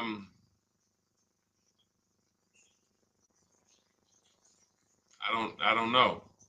I don't know. Y'all help me out. I don't know what to do with that. I'm sorry. If the welcome offer for $24 was not really 30 minutes, then that means I'm just lying to you. You know what I mean? I'm just like, oh yeah, it's 30 minutes, but come back in 2 hours and it'll still be, you know what I mean? It's, start with the cheat sheets. You know what I'm saying? Like start with the cheat sheets. Get yourself your free cheat sheets, start there. And when you feel better about working with us in some capacity, you go to the next step. Start with the free cheat sheets. All right, let's go, Dolan. So I'm a new driver. Should I be looking to be an 8-year person or a lease person? Well, I'll tell you this. I got 3 young adults. My daughter, my daughter who's 18, my niece who's 20, and then a young man that I, basically like a son to me who's in the Navy and he's 21. Well, he'll be 21 this year. So he's 20. Now, they all called me in the last 3 months because my daughter's getting her license. My daughter didn't call me. She's getting her license in the next, in June. And we've all talked about this. How should I get this car? Now, my situation when I was 22, I'd already bought a $500 Mitsubishi Eclipse. Transmission went out on me probably after 6 months. And then I bought a buy here, pay here car. This is before I got into the car business. I got into the car business, I was 22, working for Pontiac GMC Buick. So I get this buy here, pay here car. It was a quality Chevrolet Cavalier. I didn't know anything about cars, so I went to a local spot. They said, hey, put down this, just pay us $50 a week. So I did that. But 22, I had my daughter, and my boss says to me, hey, why don't you lease something?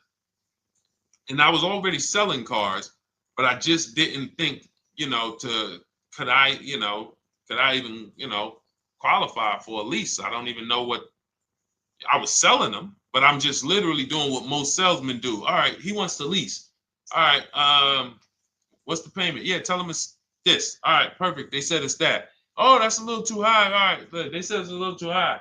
All right, so that's what I was doing. I didn't really understand anything. That's most car salesmen. So I end up getting a Pontiac G6. I'm 22. I paid $256 a month. Now, it would have been less, but I didn't get a tier 1 approval because I didn't have, I think my credit was like mid 6s at that point.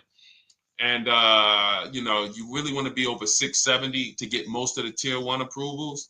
But it would only raise my payment maybe 25 bucks. Wasn't a lot. Now I'm 22. I'm driving a brand new 2007. It's still 2006. 2007. I'm pulling up, brand new car, full warranty, $256 a month.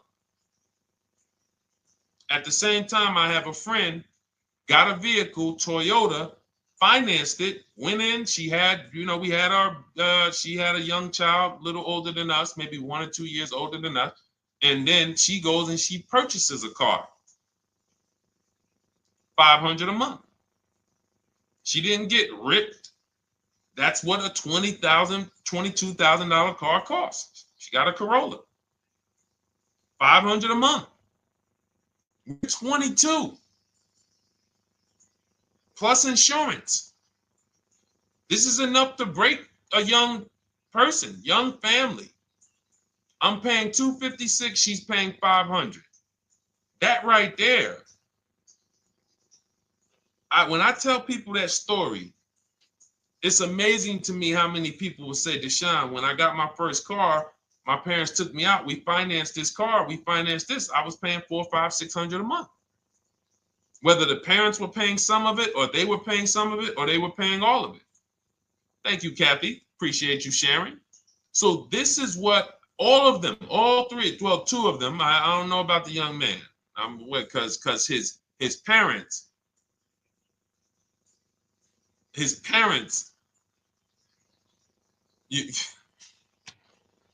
I'm not going to override your parents. And if your parents tell you that they think you should buy a used car or buy a good, then okay. But I'm just telling you, when you see my daughter and you see my niece pull up in brand new cars and they have low payments and they don't have to worry about getting stranded on the road, hey, call the tow truck. Do we still have a warranty on this thing? So I would be telling, again, 8-year rule. Because if I've had young people in their early 20s who are like, I'm not even into cars. Like, I'm going to buy this and I'm going to keep this car. Like, I'll keep it 8, 10 years. I don't. And I've had some people who they know when they get a better job, when they move to this, they're going to start a family. They're probably not going to keep the car 8 years. So it still goes back to the 8-year rule. Always. Always. Most young people, most people should be leasing their cars. That's how I did very well throughout my 20s. Praise the Lord, because I did not have high car payments. I didn't have cars breaking down on me where I had to be like, oh man, couldn't get to work today. Not many 20-year-olds, 23-year-olds are keeping cars 8 years. So when you're putting them in used cars, you're really setting them up for failure in a lot of cases, compared to if they were just leasing, getting look, because some people be like, wow, are $300 car payments still out there? Oh yeah, they're still out there. Just you just are shopping for the right car. I know India had her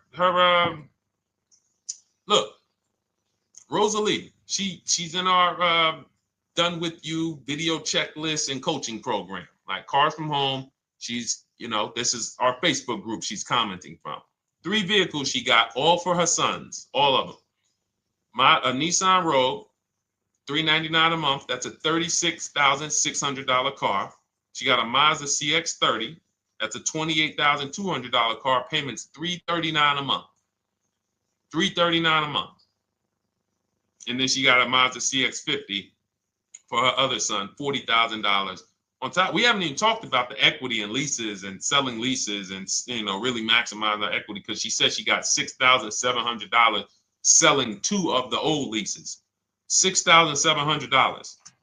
Drove the cars for 3 years, had equity, bid it out, sold 2 of them, $6,700. You're probably like, Deshone, I didn't even know you could sell a lease. My question is, how much has that cost you? So when you're looking at investing in anything we're doing, be it my book, be it Shop with Deshone, our video checklist and coaching, be it our Done For You program. One thing that we do covers everything. Your first deal, if you're moving, you're gonna be like, shoot, I got everything I just invested back times 10. That's what we hold ourselves accountable to. Just her equity alone, she made $6,700 selling 2 cars. Didn't even know I could sell leases, and I just put $6,700 in my pocket selling 2 leases. Whoa. So $300 payments. Those would be perfect cars for young people. $339, that's with no money down. Imagine if she wanted to put another $2,500 down, bring the payment down to, $275. This is the way to be moving. And those of you who are getting this, are you getting this? If you're getting this, type some dollar signs. Who's getting this? Who's getting this? Type dollar signs in the chat. Who's getting it? Let's go. Who's locked in? All right. I see you, Mario. I see you, Dane. I see you, Terry Carter. I see you. Who's getting this? Who else is getting it? Who else is locked in?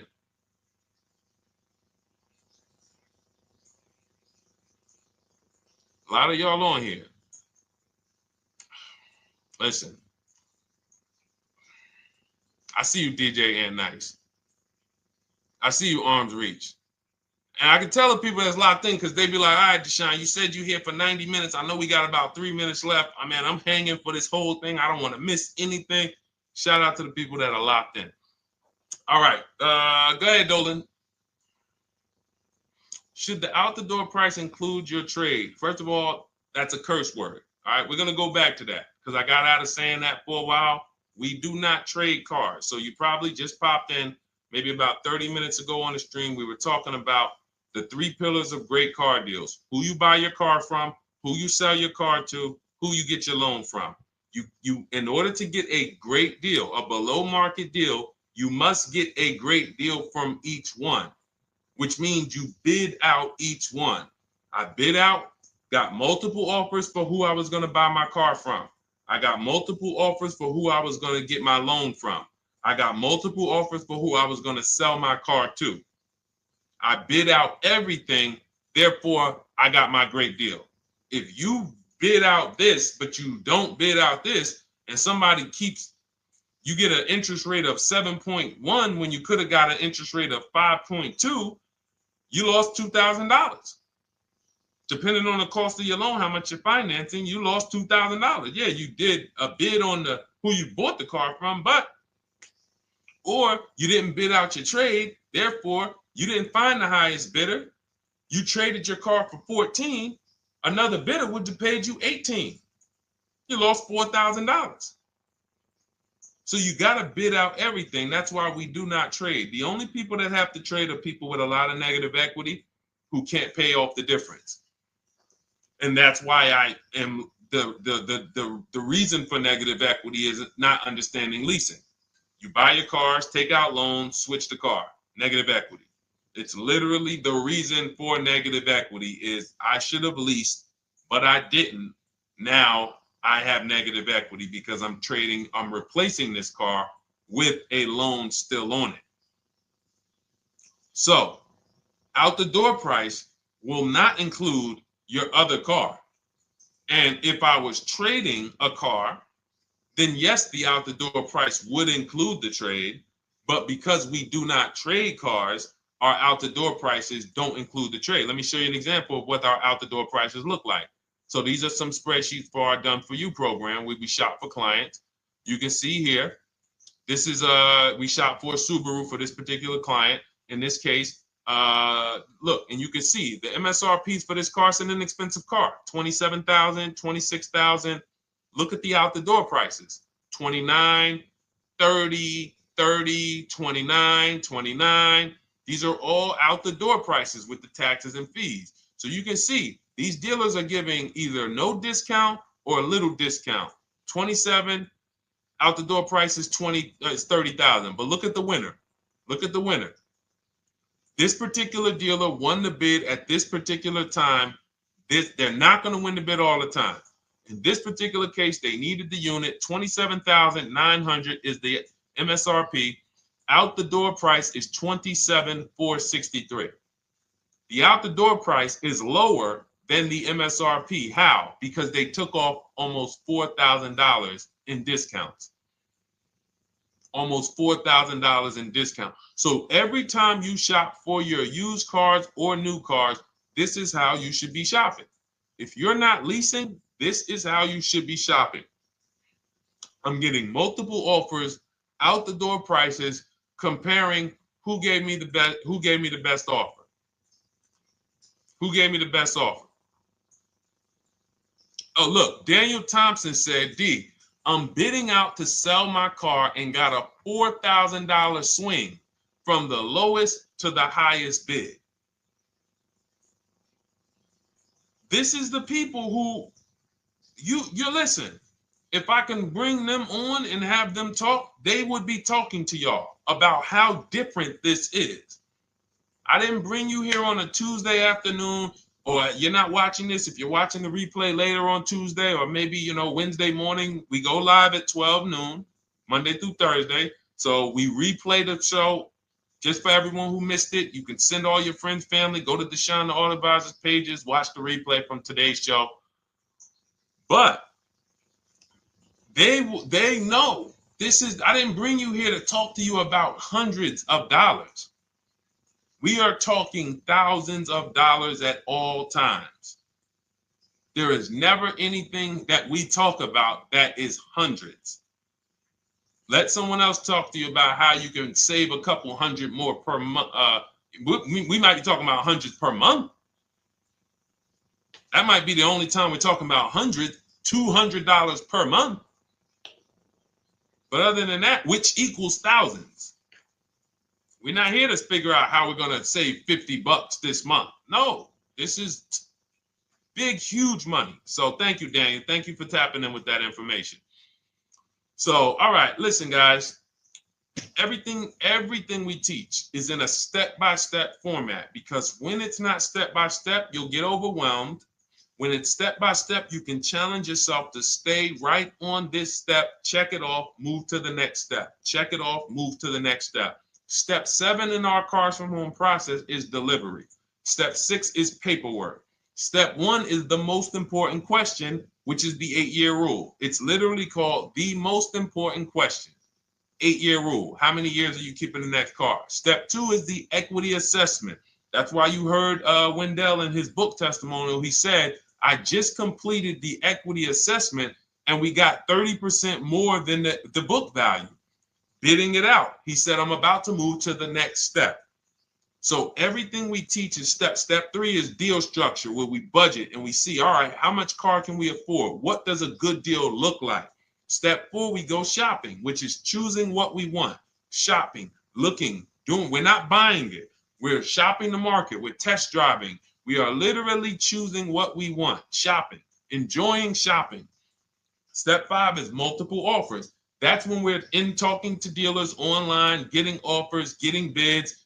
Step 6 is paperwork and protection, to make sure that the offer we got is legit. We tied it up. Paperwork is right. We go over extended warranties, tire and wheel, maintenance plans. Do we need them? Key protection. Do we need any of this stuff? And step 7 is delivery. It is a step-by-step path. That is how people win. They're not coming into some college to learn how to be a car salesman or to learn everything I know. No, it's a path.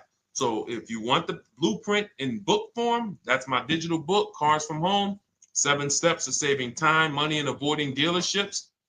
Normally $97, part of our 30-minute welcome offer. You can get yours for $24 in my TikTok bio, Instagram bio, the YouTube comments, and the Facebook comments. Click those links and then click the special $24 welcome offer. It's good for 30 minutes. And you'll save 75%. If for those of you who are like, Deshone, what about that video checklist? That is our Shop Done With You program. Cars from Home, done with you. You get lifetime access to everything we teach, all our below market videos, and it's short videos. I want you guys getting cars in 90 minutes. 90 minutes. Not shopping. The shopping might take you longer. Deciding what you want, you might be doing that for 2 months. But once you decide what you want, I want you to be able to get below market deals in 90 minutes. That's how I do it. We're not hours and hours to get these car deals. Some of these deals we make in literally 45 minutes over a 3-day period. So that is how we do it. And you'll have access to our coaching program. We do Zoom calls twice a month, first and third Wednesday. And you have a Facebook group with 1,600 people in it that have come before you in the last 3 years. And then for those of you who qualify for shop with done for me, just do it for me, Deshone. New cars and leases only. Credit score has to be over 670 FICO. Book a call with our team. Let's see if we can help you. All of those have welcome specials. The book is 75% off welcome special. Shop with Deshone is $200 off welcome special for 48 hours. And done for you is $300 off for 72 hours. All welcome specials for people to say, all right, I'm taking action. I'm going to take advantage of a lower investment for taking action immediately. And for those of you who you're still new here, you're like, Deshone, I like the information, but I need to get, can I get some free advice first? Let me test out some free advice. You can, of course, go download our cheat sheets, and that's there as well. All of that is in the Cars from Home Toolkit. So always a pleasure. We will be back tomorrow, 12 noon. Please mark your calendars, tell your friends, bring a friend, and we'll continue to, we'll continue to do what we do and try to make sure you guys have everything you need to win every car you get. I want you sending pictures with the numbers. You know you've done it right when every car you get, you have pictures with the numbers. You know people who purchase cars all the time, all post their pictures. Hey, had to upgrade. Oh, just got this. Hey, had to treat myself. Oh, watch it now. But you never see the numbers because they really are not confident in the numbers. They don't want to talk about the numbers. Everybody who shops with us, whether you're getting our book, whether you're using our stuff, and sometimes people who they piece together my social media videos and they'll get it done. But they are sending the numbers. Look at what I paid for this car. Not only did I get a great car, but look at the deal I got on the car. That's when you know, all right, you understand this thing. All right, have a great day, y'all. See you tomorrow. And if you couldn't make the whole broadcast, feel free to watch the replay. We'll be replaying it throughout the day until tomorrow's show. All right, have a great day, y'all. Thank you. God bless you.